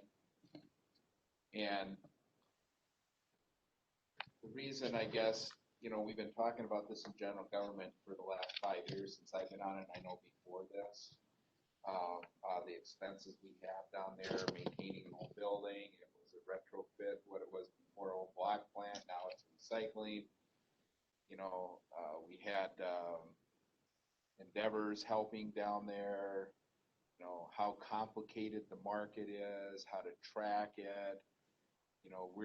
We can't make a profit on it, so we have a lower number for people to drop stuff off. So why would you come somewhere where they're offering you less than the guy down the road? And I guess, one is, I got 2 thoughts about this. Was one, and I've talked to Mo about it, was one is how do we improve recycling in Polk County? That's ultimately the best thing we can do, is have a good program. And I certainly don't have the answer what that is, but clearly the way we've been doing it, operating a business that the private industry can operate, we're in a private industry which needs a lot of experience and to know when you sell, when do you do, how do you do this? You know, I support all the clean sweep. I personally support having recycling dumpsters in every township, every municipality. I support curbside, that every township could make their own decisions on how they're going to keep their community clean. But to me, I have a hard time just keep kicking this can and keep kicking this can about why are we in a recycling company? Why are we operating a recycling company? So my action is what I thought we could do would be to give direction to staff to say, bring us back a comprehensive program, how we can do one goal is, this is what I'd like a resolution to maybe come out of a committee then versus a specific supervisor. How can we send a message to all the townships and municipality that Polk County wants to improve our recycling programs? And how do we unwind running a facility ourselves and trying to manage it, run it, staff it, and keep throwing general fund dollars at it where we could let a private company manage it, run it. You know, we could still fund, you know, and this is about develop, we can certainly still fund a cleanup program. We could still fund these things that a private hauler may not want to do, get all the paint cleaned up, pay for these clean sweep things. So I was hoping that action would be that our committee would agree to start the process of developing a resolution that would give the authority to staff to start developing a new direction. That was the action. That's all it was that I'd like for us to start doing something about this. So nothing more than that. I just had a question for the staff to develop a new direction. Would that be a range of options, or do you have something specific in mind? Well, I think we worked through it just like a range of options. There's lots of options. City of Amory might want to do it a different way. The city of Balsam Lake, and then you take a town like Clam Falls would do it completely different than Clear Lake would, right? So I just don't know exactly what's the right way to start having action than just keep talking about it. Malia, we would need a motion to get some action going. Well, I think that Mo has brought like the examples of what other counties are doing. If you want us to narrow down like what would be the most fiscally conservative on county levy dollars and bring that plan forward in a resolution. But I mean, I don't know what action other than continuing to give you data until you provide do you want us to give 3 options that staff think would be viable generally for Polk County kind of thing? I don't know so much that. It's almost like how we did the other things. We did public hearings, we took comment. I know we did a survey, but again, the survey was how many people? We have 800 people that surveyed out of 45,000 people that live here. You know, it seems like I would like to work on a plan with staff and our committee to say, yeah, what does it mean? What does it mean to quit the facility, right? That would be one of my questions. How do you unwind a program you got going now? At the same time, the plan would lay out a directive, I guess would be the right way, that the county, since we're the managers of our recycling program here, that our county would develop a plan that says, City of Amory, you want your dumpsters, you got to have your own recycling center. So if you use Waterman, we're going to require you to have a recycling program that's approved, however that gets approved. And the City of Amory can decide where they want their dumpsters.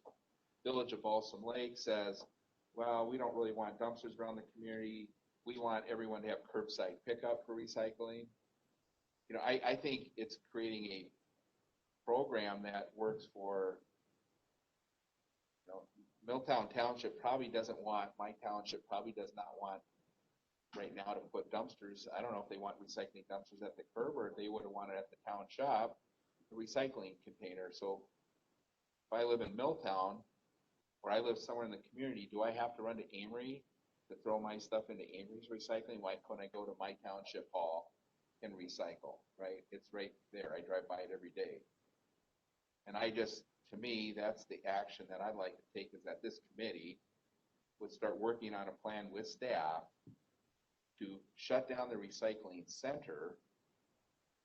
But before that happens, we have a plan in place that actually improves the recycling program. So there's no lapse. I don't want garbage in the ditches, right? We don't want that to happen. So how do we develop a program that would do a better job of recycling, but then eventually realize we're probably not the best? And it's hard to say because I'm not taking shots at employees or staff, but I'm guessing we're probably not the best at running a recycling center when we're losing money every year. And that's even taking grant money in. So not only, how much grant money do we get a year? So we take out a general fund between how much a year historically?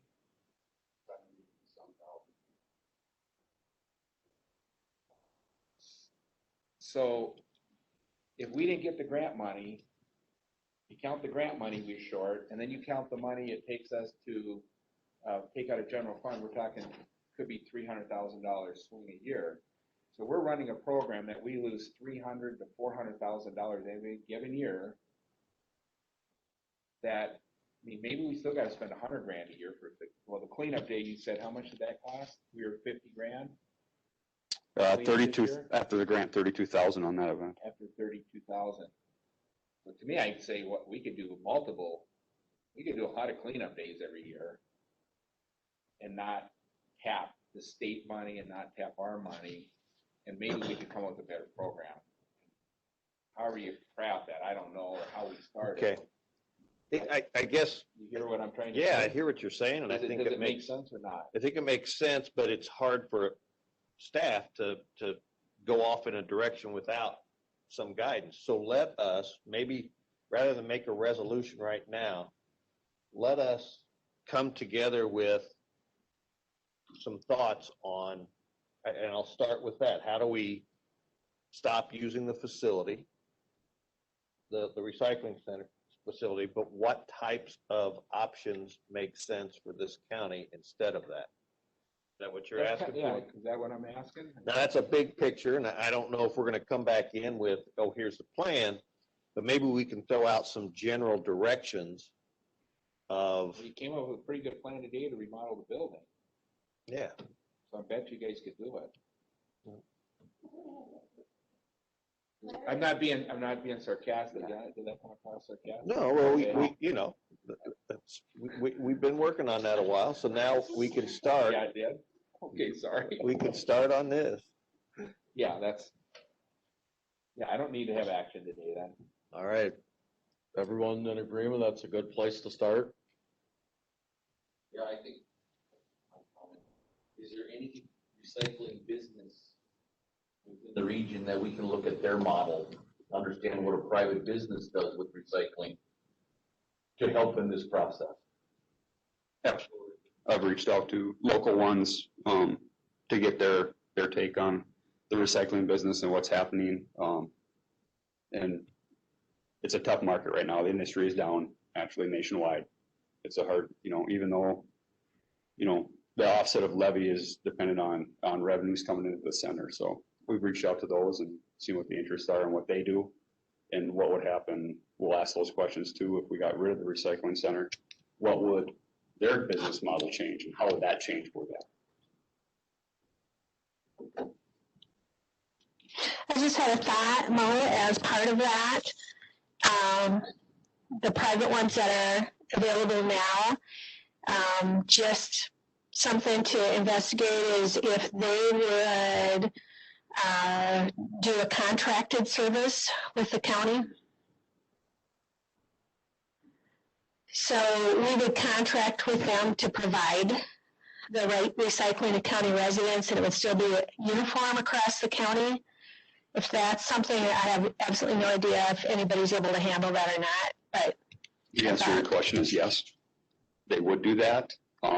Again, looking at the big picture, we could definitely have all our drop boxes at our same location and contract with a company to pick it up, but that's an expense. So looking at those numbers, and they are willing to do that, to be honest with you. So, but we can look at all those avenues.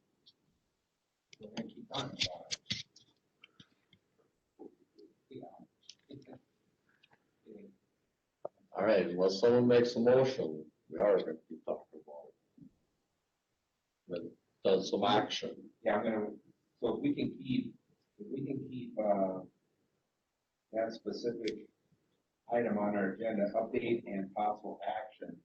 So at any time, we can keep that on our agenda, and that feels like, next month we could maybe take some action. I'll wait another month. Action request. All's good. All right, again, moving right along. That was sarcastic. That's it. It was supposed to be. All right, how about, we gotta get some, if we're just getting updates, we gotta get them a little briefer than we're going here, but COVID-19 budget update. Real quick, before we get into 11 through 17, which are all the finance and they're all mine, I do want to say, just real quick, so the committee's aware, sometimes Tammy and especially Rhoda upstairs in finance have done a tremendous amount of work with the transition, with Maggie retiring, with Andrea leaving, with me coming in learning, with us being down 2 people in finance, with COVID-19 and all that. I just want to acknowledge, Tammy and especially Rhoda as it comes to audit and helping me learn and all that, because I know you guys won't see it. COVID-19, I'll give you the quick rundown, and I gave you some handouts. So when we first went into this, we were very fearful on property tax and sales tax. Sales tax, two days, and these are through August of the July collections. We're actually $48,000 ahead of where we were last year. So Polk County has fared very well on the sales tax, so we're on budget for sales tax.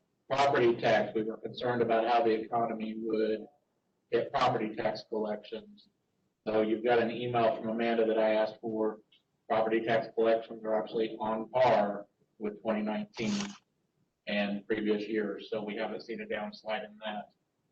We do have revenue shortfalls in areas like jail operations, GAM, things like that. Although we've taken a lot of measures to stop that. We got the Paycheck Protection Program for GAM, $1 million, nearly $1 million. We've held spots open, like the 2 I referenced in finance, to save money. So overall, we've incurred about $120,000 of direct cost for COVID-19 expenses. We'll get most of that back through grants. Overall, I think the county's faring very well with COVID-19. We're going to maintain the belt tightening, and Vince still evaluates every position we fill and that kind of stuff. But I think we're really faring well as a county, especially when you look at the counties around us. Is that brief enough, sir? Appreciate your hustling through that, Chair. I was supposed to have an appointment at 12 o'clock, so I was going to leave at 12. That's pretty good excuse, but I will hang in there until about 12:15. All right, well then best we move right along. All right, thanks, Chad. So the next thing I want to share with you, and I will do it as quickly as I can, but it's kind of an important thing. So Vince has asked all the directors to look at all the areas under their control for cost savings, for money that should be appropriated elsewhere that maybe is over appropriated, things like that. Something I started looking at when I first took the position in March is I was really kind of surprised by our health fund and how large it was.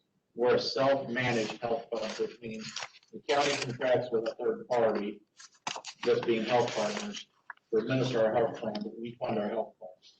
We pay in so much per employee, around $20,000 per employee, into our health fund every year, and the employees pay their premium.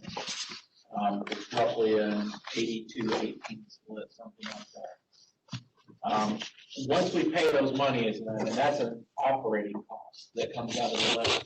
Once we pay those monies, and that is a restricted fund, it means those monies can only be used for the health fund, for health and wellness, for administrative health, and things like that. You can never go into that and take that money back out. It's a restricted fund.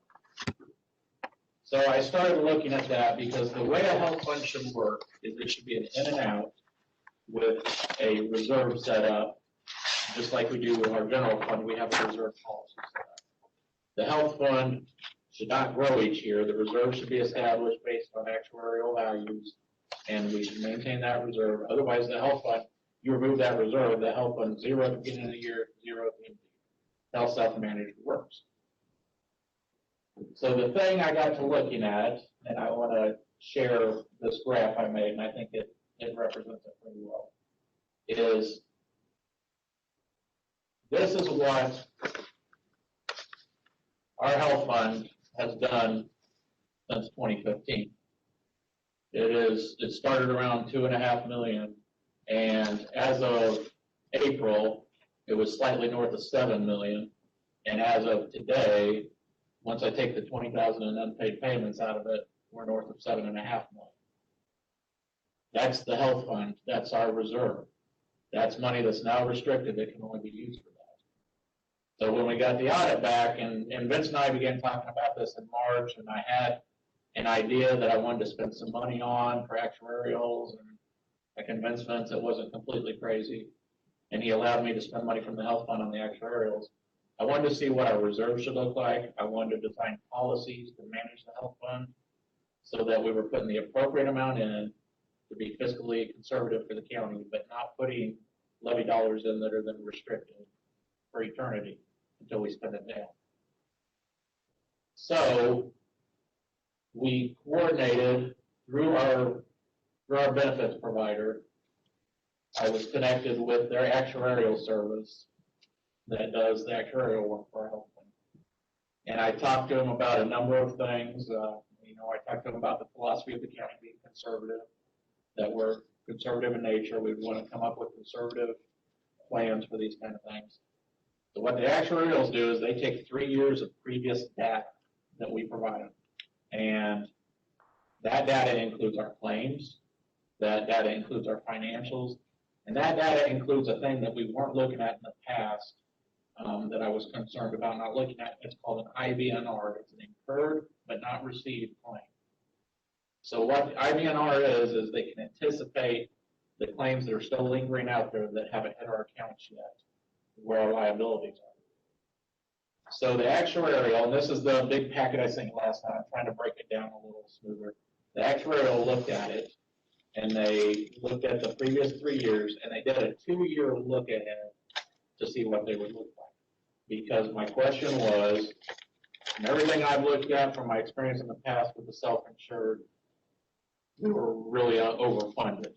And they looked at it, and what they came up with is our reserve, which our reserve should actually be $323,000 for the IBNRs, for the incurred but not received, and $723,400 for the contingency reserve.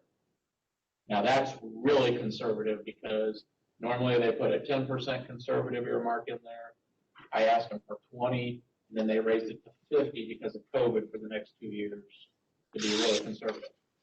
What that means is there should be $1 million in our health fund and not $7.5 million. So we got the audit back a few days ago. We added $1,065,000 to the fund in 2019. That means we overpaid into the fund by $1,065,000. $1,065,000 more than the claims went out. So the other discussions, and this, when I say discussion, this I've been working on this for a few months. The other discussion I had is, so what is the conservative but pragmatic approach with taxpayer dollars to start drawing that fund down to where it should be? And what the actuarials are recommending, here's the thing about actuarials, They're just like accountants, they certify things, and they go off plans. What the actuary is recommending is that Polk County should reduce our plan funding by $750,000 per year for years 21 and 22. Those are operating expenses, $750,000 in operating expenses. Now, what will happen in 2022, and the reason we only did a 2-year look ahead instead of 3 this time was because of COVID. In 2022, I will again work with the actuarials to do a 3-year look ahead, and they will give me a 3-year plan of where we should be funding our health care. So what comes of this, the gist of this, and I'm trying to make it quick, and I apologize if it's too quick. The gist of this is we have operating expenses that we've been putting towards the health fund. We're overfunded the fund that we're going to pull back out that the administrator now has to spend in other areas of the county. Not found money per se, but what it is money that we've been putting in one place that we should not be. So looking beyond 21 and 22, extrapolating out, we're literally looking at the actuarials feel we're looking at 10 to 12 years before we draw our health fund down to what their recommended levels are. So the plus side to that is we have an area of operating expense that we can reallocate to other operating costs of the county and still maintain a very stable fund, still increase the employee welfare, still incentivize our plans, still help the wellness of our employees, and pull this out. What I'm asking you guys today is 2 things. Number one, I wanted to explain the plan to you. And when I say operating expenses, I do want to be clear. We see this as recurring money for a while, which means we can continue to operate. That's different than bonding and capital projects. This is how we pay salaries, pay for ongoing programs, that kind of stuff. I wanted to explain this program to you that we've come up with. I sent you guys the 3 policies, and I've also given you copies today. These are not presently part of our financial policies, but these are 3 policies that we've worked on writing up. One is the IBNR reserve, which I've explained to you, and the methodology we use. One is the contingency reserve, which I've explained to you in the methodology we would use. And one is the self-funded plan stabilization policy. So just like we have a policy for maintaining the fund balance, these policies would be what we put in place to maintain the health fund. And, there's some other savings we found along the way that are much smaller. I really felt like our stop loss, which is the insurance, we pay reinsurance, so if we have a really big claim that doesn't go over a certain amount, our deductible is $125,000. That's really, really low. And the actuarials looked at it, they're recommending we should start off raising it to $175,000. That saves us some money in operating costs because of lowered insurance premiums. The other thing is there are areas like the percentage of time out of my salary that I spend administering the plan to be charged to the plan and things like that, and the actuarial work can go to the plan. But my ask of the committee is, number one, do you endorse this idea? Because this will be a new budgeting approach. And number two, do you endorse or do you have any changes with these policies so that I can codify these policies into our existing financial policies? I have a question. Is this something that it would be subject to review on an annual or a biannual basis and be analyzed from year to year? Well, as I said, in 2022, we'll do it again. Normally, we would do it every 3 years. Yes. We're going to do it in 2022 because of COVID to see what the effects were. And then thereafter, it's 3 years. Every 3 years, we will do it. Yes. My next question is, does this have an impact to the employees? It does. And what would that impact be? So we have some different ideas we floated around. One thing that we believe, that we want to do this year in the budget process is we want to stabilize the employees' premiums so that there's no raise in employee premiums this year. We believe we can do that. The other thing that I want to look at is our health fund is all self-insured except for our dental. Something I really have issue with. I looked at our dental. We had about $135,000 in claims last year, but we pay $180,000 for our dental. if we managed our dental and self-funded it, I think we could pull back $30,000 or $40,000 in those fees, those administrative fees we're paying to pay a plan. So we would like to possibly, we've got to explore it as we do our work in September. I would like to possibly move the dental to self-funded and very likely, I think it would benefit the employees as a whole, improve our dental plan for the employees, which has really been an issue for the employees. The third aspect we talked about is increasing the HSA contribution for the employees on the health benefit. So those are the initial ideas that Vince and I have discussed. But my idea with the $750 per year for the next 2 years is $600,000 would go back to operating costs, and would use $150,000 to improve employee wellness. I think that's mine. I'm personally good with moving in that direction. You don't need a motion or anything to do this, right? You're just looking for. For the policies, I have to have a motion to. I'll make the motion to move forward on the policy changes. Second. Any more discussion on the motion? Again, I'm new on this committee and have basically zero background on what I'm looking at here, but for the first, I looked at it last night. But anyway, what again is this motion doing? And 50 words or less? I provided the committee with 3 policies yesterday that we've written up, 3 new financial policies, and you've also got paper copies of them. This motion is approving these policies to be codified in our current financial policy, and me to introduce the revised financial policy to the board. And they all relate to the health and these funds that are overfunded in your estimation at this point. And I do want to clarify, it's not just my estimation, I just get the actuarial estimation. There actually was a time when the county was in trouble with the health fund. I mean, it was a long time ago, but we talked about getting away from self-funded because it was almost down to zero.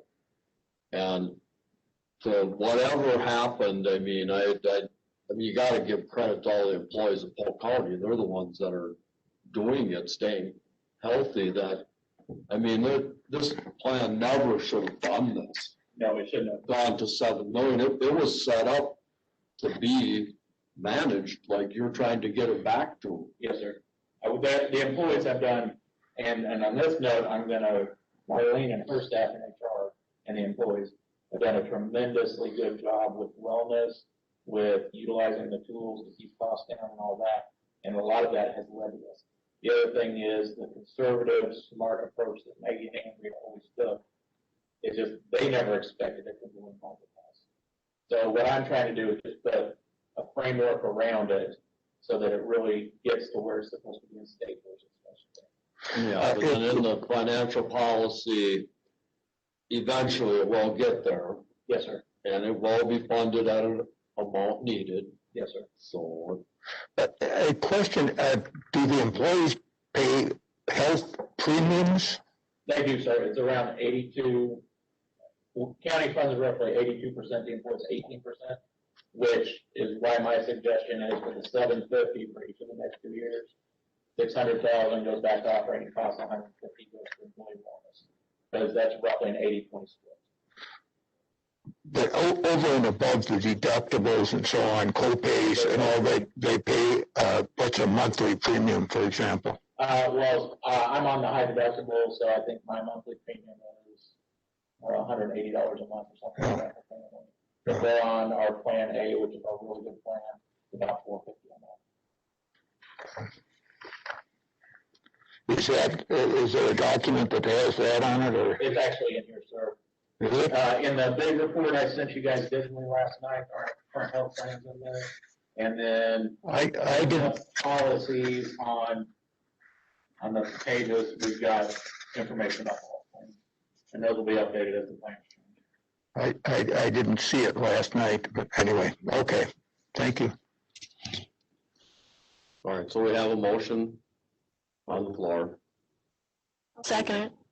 Think that- Oh, that's, okay. Yeah, we're just kind of having a little more discussion on it. I'm gonna call the question. All those in favor? Aye. Opposed? Motion carries. Thanks a lot, Karen. Thanks for doing that. Yeah, that's huge. Thanks, Luke. Judy, talk about big ideas, talk about big goals that we've talked about now. These operating expenses will go on top of the capital funding that those things will need. So this is a great find by Chad. I told Ray and Luke that you stepped it up, Jeff. Good, I gotta drop for 2 more months. Discussion at their previous meeting, by Supervisor Luke. All right, the next one, and Mr. Chair, actually, number 14 and 15 are the same thing. It's executive summary and the full audit report. Jonathan Sherwood is our managing auditor. He's gonna present the executive summary for the audit. We got the audit in about a week and a half ago. I sent you guys the executive summary and audit last night. We got the executive summary yesterday. Jonathan's gonna go through this. I do want to give a CLA wasn't able to come on site because of COVID, so we did the audit virtually this year. That proved a lot of problems for our team and his team, and me being new proved a lot of problems for Jonathan. So Jonathan and Rhoda really get all the credit for the audit this year. Jonathan, have you got it now? Chad, I'd just like to comment that the email said the full audit was attached, but it was just the executive summary that got distributed. I'm sorry, sir. Can you hear me? We can. I'm sorry, sir. I got the tape. Sorry. You're good, Jonathan. I'm gonna share it now. All right, sounds good.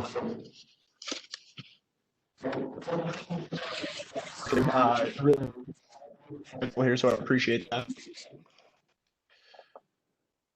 And as Chad had said, right now I just wanted to focus on the audit summary, which is a 5-page handout here. It definitely helps our presentation, so it doesn't stretch out to be even longer than it needs to be. But if at any time anybody has any specific questions, by all means stop me and I can help address things as they come up. Otherwise, I know that Chad is in the room, which he's a wealth of information, so I appreciate that as well. Before I really dive into it, I want to kind of echo what Chad was saying in regards to the challenges surrounding not only COVID and trying to perform a virtual audit to the best of our abilities, but then also just dealing with the overall turnover that the county had as well. So, all combinations, it was a very challenging audit, but it went as smoothly as I think was possible. So I very commend not only the people in those rooms, but all of the department heads that also helped, their day-to-day routine gets interrupted with us coming on site, but it bugging up and asking them questions. So very much appreciate all the efforts of county staff. So just to dive in right away, I think what's being presented is the audit summary here on screen.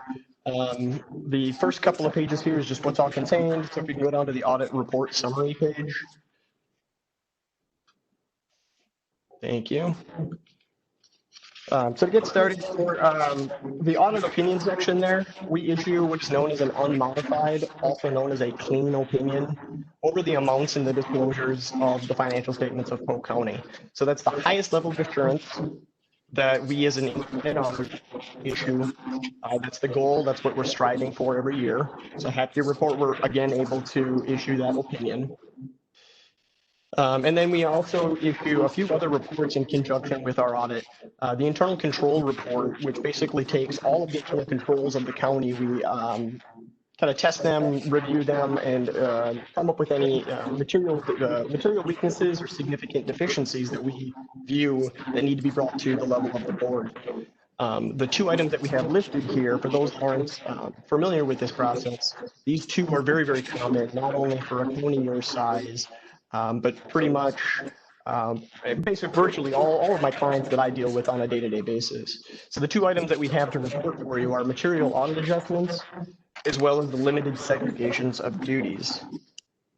Both recurring issues, they're same as last year. We don't have any additions that we have to add into these. So basically what I'm trying to summarize for you is these are very common items. They're not to the scope where I need to make a huge deal out of them, but I do need to by statutes or by requirements to bring them up to the individuals such as yourselves. So in regards to the material adjustments, the typical things that we adjust as part of our audit review are things like grant reconciling. So that's just timing to make sure that revenue shows up in the proper year. Some of the basic ones that we do are year-end reconciling items as well, around accrued PTO, vacation sick leave type items. And then just generally some reclass items that we need to make in order to fully properly present the financial statements. I commend Chad in his identifying of looking at last year's audit adjustments and doing our best to clean them up and to eliminate as many as we possibly can. And I know that's an ongoing point of improvement that Chad and his staff have been focusing on in order to eliminate and reduce the number of journal entries.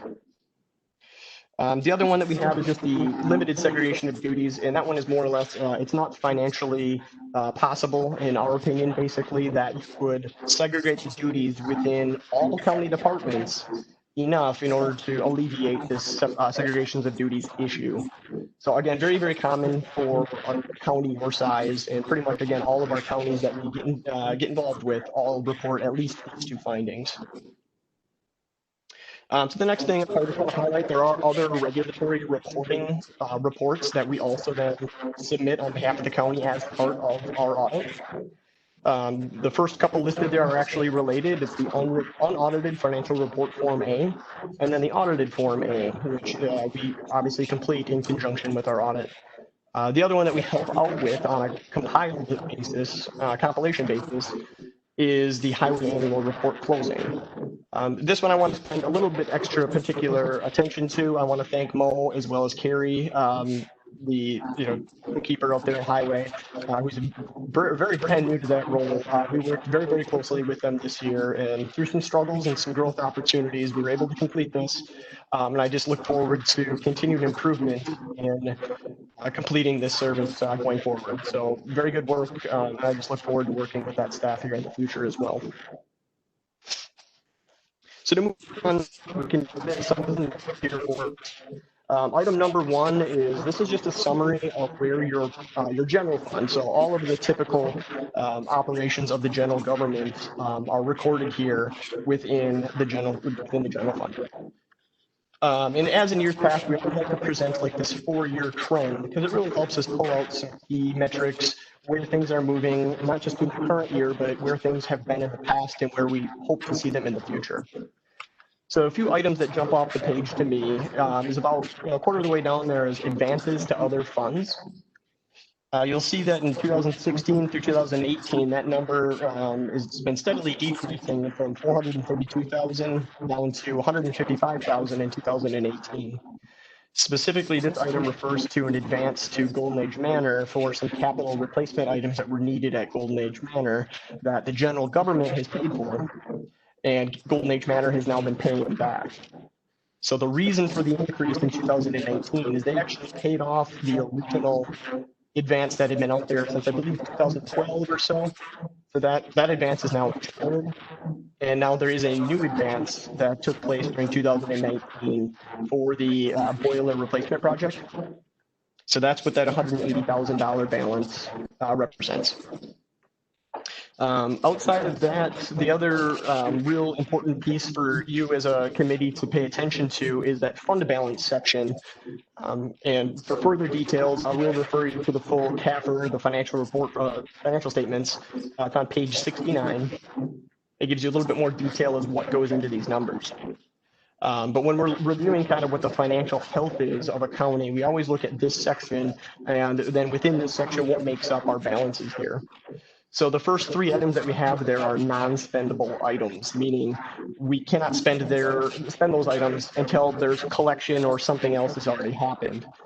So for instance, the delinquent taxes are receivable on the county's books, but we obviously can't spend that revenue until it's collected from delinquent taxpayers. The other number there is non-spendable items for prepaids. But we can't spend them already or spend them again because we've already spent them and just waiting to drop those items down. The next designation that we have out there are restricted items. Restricted items are restricted by an outside entity, not within Polk County's control. Oftentimes, those are grant dollars or they're donations received from a private party, where the receipt of these dollars are restricted for a specific purpose, and we cannot, as a county, designate how to spend them. We're told how to spend them. The next two items, however, are definitely under the control of the county, being committed and assigned. So these are two, again, county designated pots of money or pots of purposes that we can set aside a specific purpose for and then spend those dollars in a future period. So some of the assignments that we would do are things like your asset replacement fund, where we put money in, we've assigned those dollars for future capital replacements. So that's why it shows up as the assigned column. So all that, what all that means is it boils down to an unassigned fund balance, which is the true reserve of the county. And we look at this as an audit firm, we look at this to kind of help measure what the financial health of the county is. And we take this unassigned fund balance and we compare it to the general fund actual expenditures for the year. And then we calculate a ratio. So those are the three items that are highlighted for you. We take a measure of how much do we have in true reserves, and how long, if need be, could we finance general operations as a measure of total fund balances or total reserves. So we calculate it out to about 50% there is that bottom number, that bottom result. CLA as an audit firm, we do approximately 40 counties in Wisconsin, 11 of which are in Northwest Wisconsin. And as I mentioned, we do this ratio, this percentage on a annual basis. And the average for our neck of the woods is about 48%. So you're right in there, you're about on par with all the rest of the counties in this area. The general rule of thumb, so to speak, is about 33%. It's said another way, it's 1 to 3, or about 3 months worth of operating expenses you want to have in true reserves. Help cash flow things if there's unexpected things like COVID issues and we don't know what revenues might look like the following year. So you're definitely above the minimum with general rule of thumb of about 33%, and you're right in there with your peers in the area. Looking at this, I would say that the general fund is financially healthy, but I wouldn't say that the amount here is in any means in excess that would require any further discussion as to what should we do differently. In terms of looking at future bonding ratings, I can't see this anything but being favorable to the county. Which would really result in a lower bond rating and just overall good things happen. Have an unreserved fund balance of about 50%. Can I ask a question? We move down to, yeah. So, you're our auditor, Yes, sir. and so how did our health account get to $7 million? Because that's where we're flagging that. Yeah, absolutely. I can address your comments when we get down to that section, or I'd be happy to address them now. You can do it when you get to it. It'll be item number 6, so make sure I don't forget. Thank you. Moving along to the special revenue funds, which is item number 2 here for you. I full admit that I had an error further down the report that I fixed and sent to Chad, and lo and behold, I created another error that I didn't catch. So this 2019 column, there should be balances here. The top 2 items of children and families and health insurance fund are supposed to be 0 every year. And that is a policy of Polk County to zero out those funds annually. So the activities are either needed to be funded by or refunded to the general fund. As part of the audit for children and families, we actually had to post a $202,000 transfer out of the children and families fund to the general fund. So they had a surplus of $202,000 in that fund this year, which was a direct transfer to a benefit of the general fund. In the Health and Services Fund, however, they did have a deficit fund balance, and you're not going to see these balances on the handout here. I apologize. It's just still under the section 2. The Health and Services Fund had a transfer in or needed funding from the general fund to the tune of about $80,000. So I know that those numbers are always fairly heavily scrutinized by the department heads, and they want to know what the results are of the children and families and health and services funds. Moving on to what the numbers should be for items such as the public health, the next item on there. They had a positive fund balance of $394,000. So that's about a $50,000 increase from the 2018 balance of 347 that you're seeing there. The jail assessment fund actually had a deficit fund balance of $17,811. That is an additional decrease as compared to the negative $8,737 that you're seeing there. In response to the jail assessment fund, I would encourage some further analysis of the activities that are getting posted there. There's both grant dollars that flow into that fund as well as charges for services. So in that specific case, we have a trend here that has continued to grow throughout the last number of years. So it might be a potential analysis of do we have to either apply for more grants if they're available or increase our public charges for services if possible within that fund. Or on the other side of things, is there a way we can potentially control our expenditures? Moving on to the county services fund, or the county sales tax fund there. We actually zero out that fund the last number of years as well, and any excess in the county sales tax fund gets transferred over to the general fund. That's very similar to children and families. In 2019, we had a $3.7 million transfer out of the general county sales tax into the general fund. That is actually an increase over the prior year. I had that number earlier, but I'm not seeing it jump off at me, so I apologize. I think it was an increase of about $360,000 more in 2019 as compared to 2018. As Chad kind of mentioned just previously, I'm happy to hear that 2020 results should be at least flat or hopefully a little bit of an increase, even surrounding the effects of COVID. So that's very promising to hear. Moving down to the lake improvement fund, that also does still have a zero fund balance. So that was a decrease. Last year you had about $32,000 in that fund, and now you have a zero balance as of 2019. Again, since we have such a drastic decrease over the last number of years, are we either wrapping up activities within those funds, or is it a necessary where we're going to need possibly increased charges for services to just analyze the activity going into the lake improvement fund?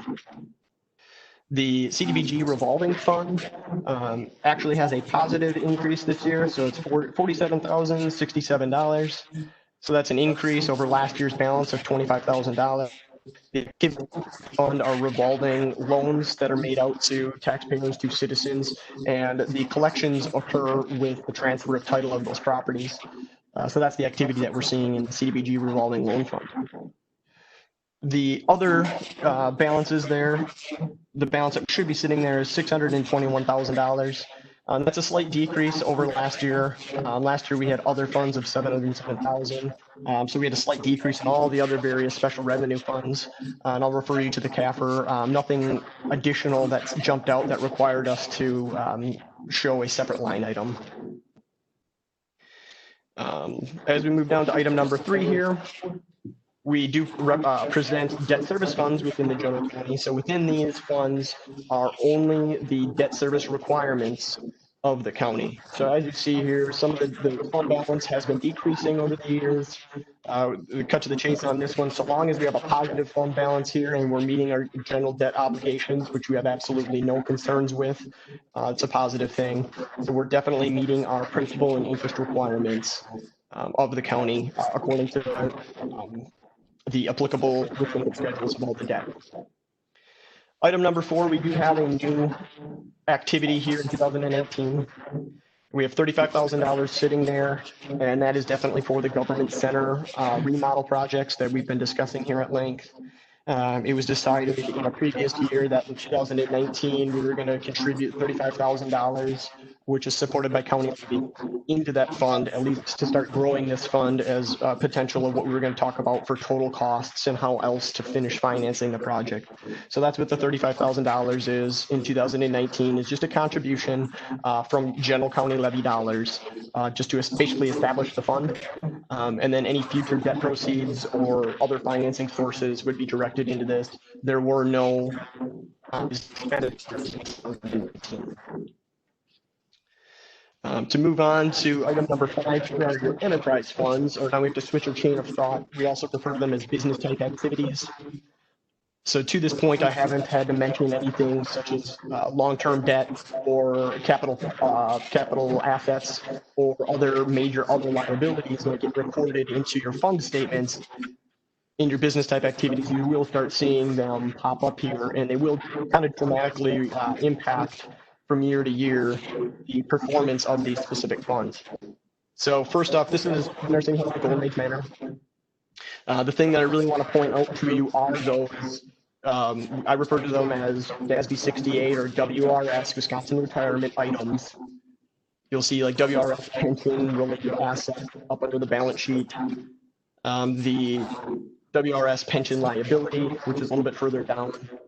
What I really want to stress here is that this specific item, since WRS in Wisconsin as a total statewide system, it's very, very well funded.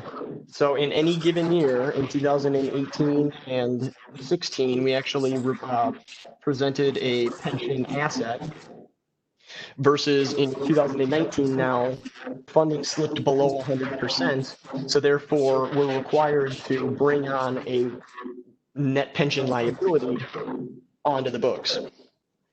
What that basically means, without putting everybody to sleep here, is we incurred additional expenses in Golden Age Manor through no fault of our own, because we're just a participant through the WRS system, but we then have to bring on that our share of the liability for the unfunded portion of these pension items.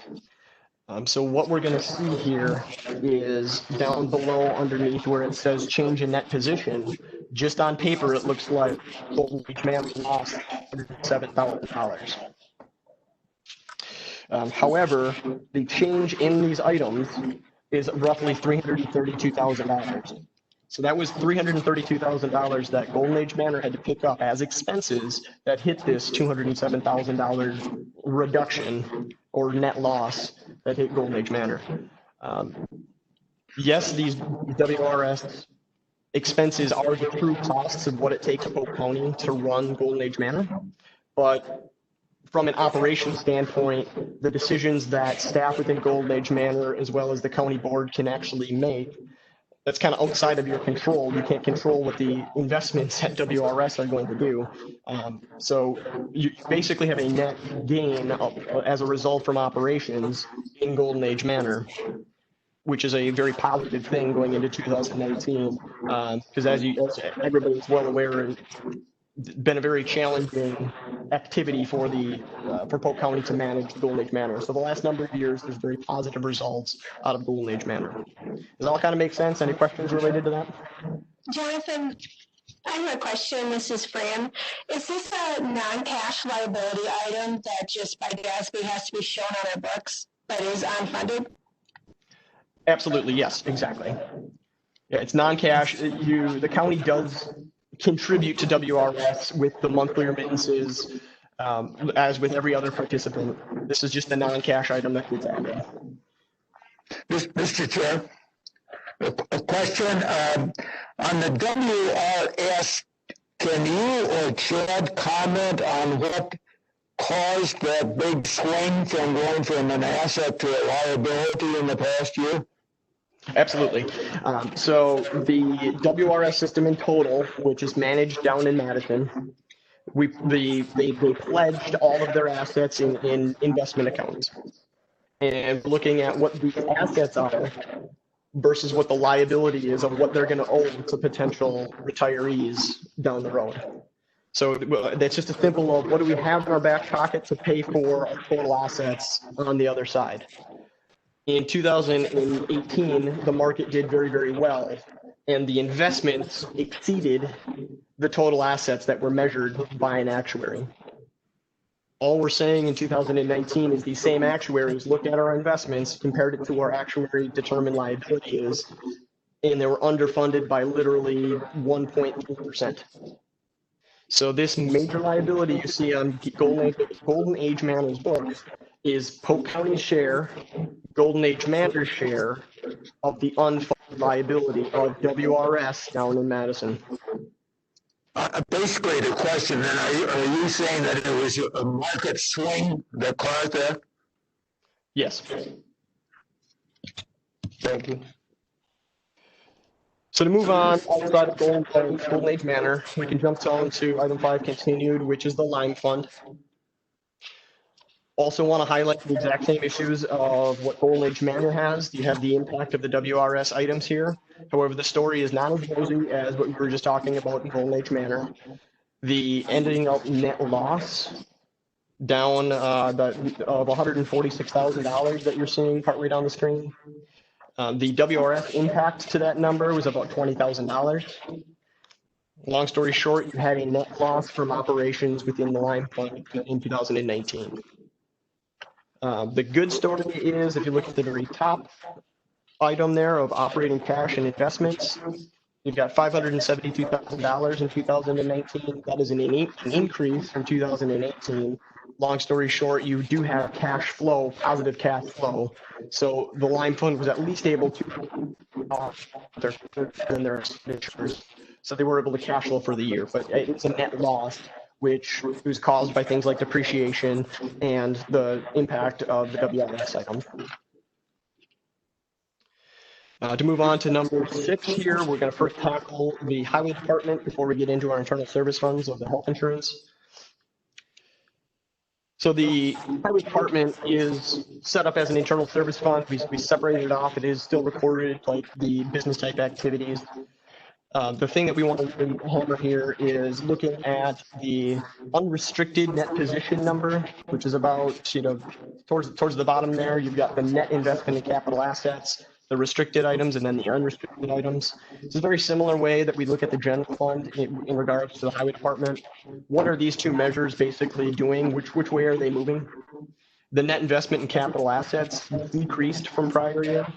Another way of looking at that is the assets that the highway department paid for was less than the total amount of depreciation expense that hit there. So said another way, our net assets, our capital assets got older, and we just depreciated them. We didn't add anything major or anything new to the highway department in 2008, which is to be expected when looking at the 2018 column. The major item that hit there was the contribution of the highway facilities. So that's what that $10.9 million is in the 2019 or 18 column, excuse me. No concerns over that net investment in capital assets row. The unrestricted line actually has positive results for the county here. You added to your true reserves of the highway department. It grew from 2.5 million in 2018 up to 3.07 million in 2019. So very positive results for the highway department overall. And again, I just really want to commend Mo and Carrie in helping us pull together all of the numbers here and working with us in getting the highway closing report done. There was a lot of work that went into that report. So again, thank you very much. Last item real quick, I forgot to mention the WRS impact to the highway department was about $159,000. So again, that's the non-cash item, which impacts that income loss number, which is currently at negative $86,000. So just if you eliminate that WRS activity, highway actually had positive results from operations. So, forgot to mention that, apologize. Now moving on to page 7 here, the internal service funds of your health insurance fund. To respond back to Mr. Chairman's question there earlier of how did this happen, at a very high level, premiums were greater than claims. As Chad was basically relating into it, the premiums that are charged to the employees and to the various other departments were always determined by board action, with the help of your third-party administrator. This is what we're going to need to cover the projected current year claims. Question. Through the work. Yep. Yeah, so I don't really need a bit explanation about it. My question is like for us, myself, not educated guy here sitting on the board, I guess I rely on an auditor to bring up those things, and why does it take a guy in a new position and a new administrator to realize we have a fund balance of $7 million sitting out there when our auditor wouldn't have been telling us that 5 or 6 years ago that this is increasing. That's kind of my question is that not your job, or why does something go on for so many years? Because clearly we've had these same updates every year. And why does it take at year 7 to tell us? Sure, absolutely. From an audit perspective, my job as an independent auditor is to express the validity of the numbers that are being reported here. And yes, there's comments that I can refer back to. But I mean, we have a 4-year trend here. We can see that the net position has definitely increased since 2016. It's my responsibility to present that to the board and say this number is increasing. I don't have the luxury of looking at what your potential liability is going to be in the next year. Well, I understand. I'm just, it's more of a broader question, obviously, as an administrator to realize that, us supervisors get told what someone wants to tell us. Unless you're educated, you can drill into this. And I'm just wondering what other things should we be told when we see these reports? And I really trust Chad and Vince on this, so I'm not questioning, and I trust you, but certainly if you were in my position, I would think you'd be asking the same question. So just, Mr. Chair, the auditors can't do assurance anymore after Enron, and assurance kind of does this kind of stuff. Sure. So really assurance, since we don't have internal people for that, falls to my position. Sure. And so we hire them to audit. They're not allowed to do assurance. Assurance would be, hey, you might want to look at this business operation. Gotcha. So it's just, and I think it was just maybe just a new set of eyes. Sure, I get it. I think it was just a new set of eyes. Sure. Okay, I appreciate it. Did I see another hand up there? Possibly. Yeah, I was just gonna, Explain to me why. I was just gonna comment the same as what Chad did, that after Enron and GASB and all of these things changed, requirements changed of how things are reported, Sure. and auditors' roles somewhat changed. That, in my experience, does not fall within what their job is. It would be more, in my opinion, a staff issue to bring that information forward. Well, our previous county administrator knew that fund balance was going up quite a bit, obviously. And why didn't our administrator ever bring that up to us? So then catch Chad. What would be the reason? Because does that fund balance count when it's you got $7 million out there, or $5 million a couple years ago? I mean, does that make our funds? It was not allowed to be used for anything else. So did it help our financial position by having a high fund balance? Yeah, I mean, I guess in a way it helped because all but $1 million of that is in investments right now. So we're seeing that return on investments, so it's helping our financial position in that regard. As far as the fund balance goes, it's restricted out of it, so it doesn't. It's just an asset sitting there. Yes, sir. And it looked good on our balance sheet that we had this big asset. Right. I'm just curious why someone wouldn't have said, why do we need to keep letting it grow? I can't speak for myself. Gotcha. I have a question. Does the general fund get the interest off from that, or does the interest divert back into the health fund? No, our interest. Yep.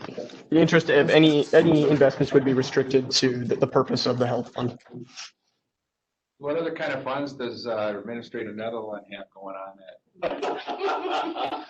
that you're not sharing with us? They make you look good. Yeah, soon to be a liquor fund if this meeting goes on. Okay, go ahead. To continue on with item number 7 here for you, this is just a synopsis of all the long-term debt obligations of the county. Very, very quote unquote boring year for Polk County in 2019 in this regard. You paid off what you were legally obligated to pay off. So your general obligation notes have continued to decrease.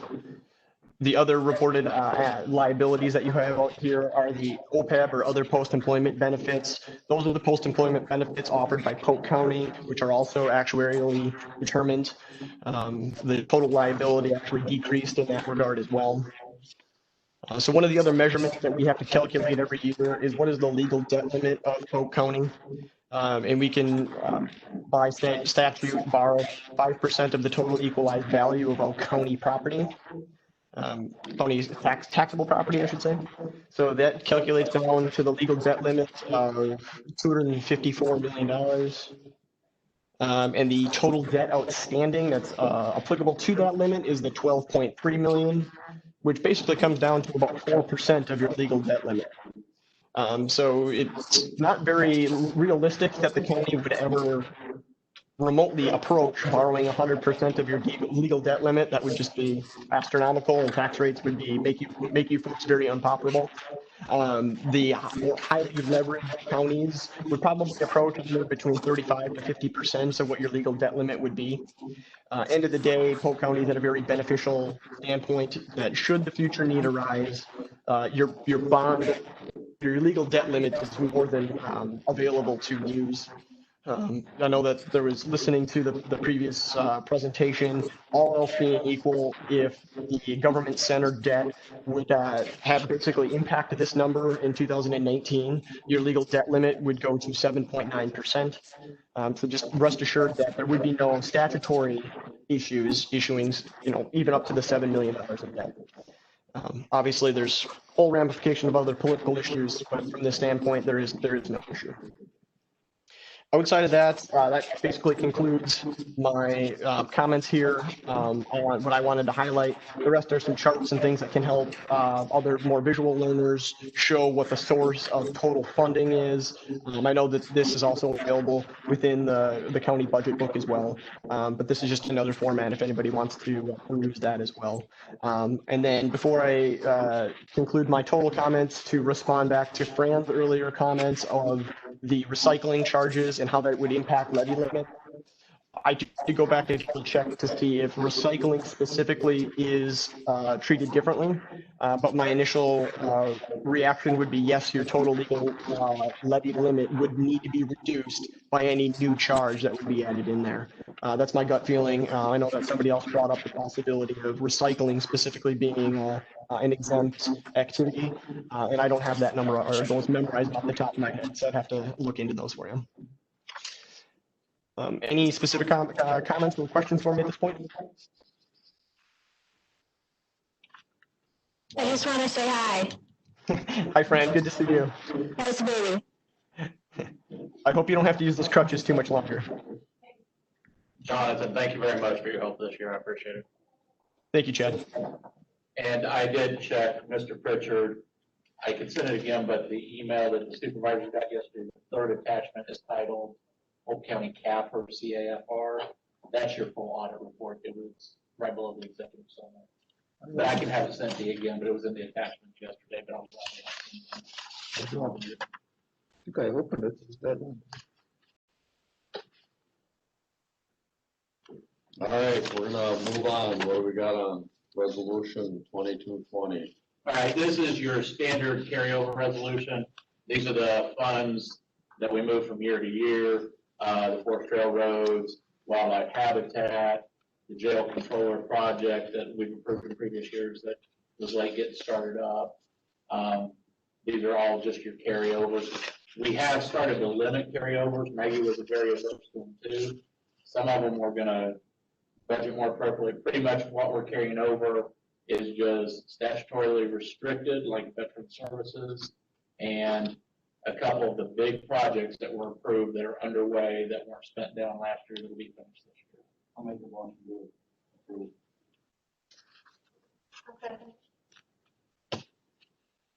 Any further discussion on it? Not, we'll call the vote. All those in favor? Aye. Opposed? Carried.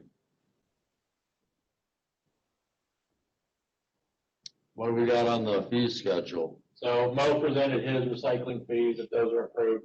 I owe you guys a couple fee schedules for general government, they will be here in September. I'm sorry, time has been constricted with the audit coming in.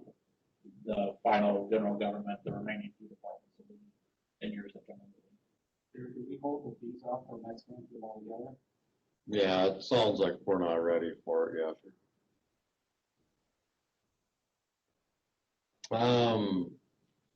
What do we need to hear about the governor's budget? What I can give you on that, we did have number 18, Mr. Chair.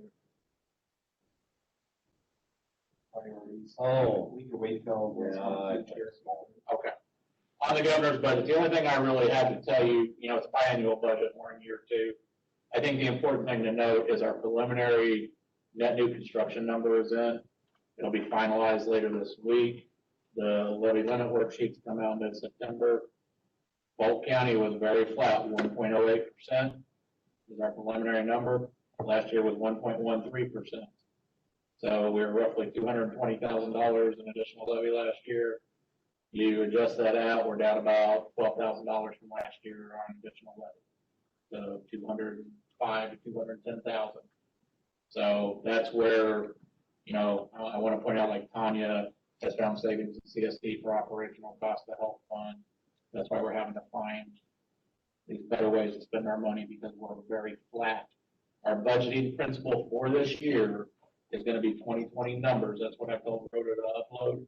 We're not going to do the previous year plus 2%, plus 3%. We're going with 2020 numbers because we don't know if we're in a V-shaped economy or a U-shaped recovery.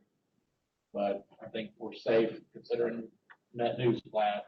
We're just going to go with 2020 numbers and whatever that's.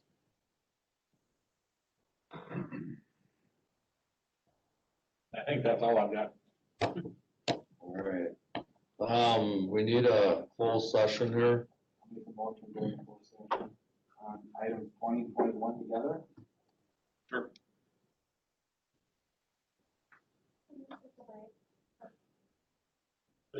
Can we take a bathroom? Sorry, when you gotta go again. I have to budget too. I have to go change a calendar event that I'm scheduled for. So if you could take a short one, because I need to, I'm a guest speaker on that. Cancel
We have a motion to go into closed session is all we have. So I do have to be at my office by 1:00, so I've got about 3 minutes before I walk out. So I'm just got a message. All right, well, should we happen to get a second on your motion? Not yet. Second. Oh, no, we haven't. So we're in a meeting right now. And we need a vote, roll call vote to go in? Yes. Yes. Yes. Yes. All right, we're in closed session. All right, give me just a minute to.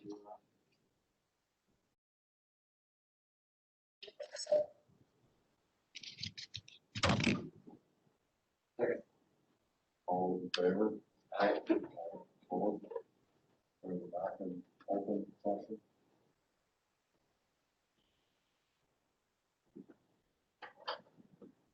Do we have anything on our 2020 work plan that we need to update?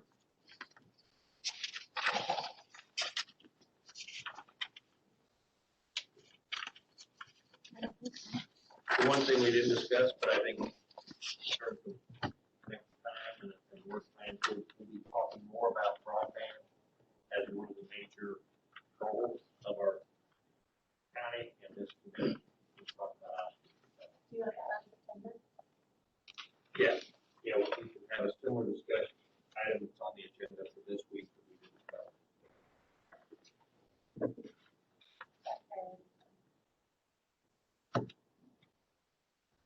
How about subject matters for the next meeting? We'll try to get a couple more than this meeting. Or is this a lot? Well, we're gonna start having lunch catered. Lunch catered, yeah. There we go. It's a priority. And how is that, closed session item? Yeah. First whack. Who track here again? They might be gone already No, last time. they only got it too, so. But they left early last week. Wow. I write that We're gonna have a strongly worded letter. They're gonna- All right, well, if anybody has anything they want to see get on the agenda, you'll have to. Let them know, yeah. Things more. Now, let's see if we can set up a meeting between the two of us next week, Between who? between you and I. Oh, okay. We're ready for a motion to adjourn. So move. Second. All those in favor? Aye. Aye. Opposed? Thank you, everybody. We'll stand adjourned at 1:20.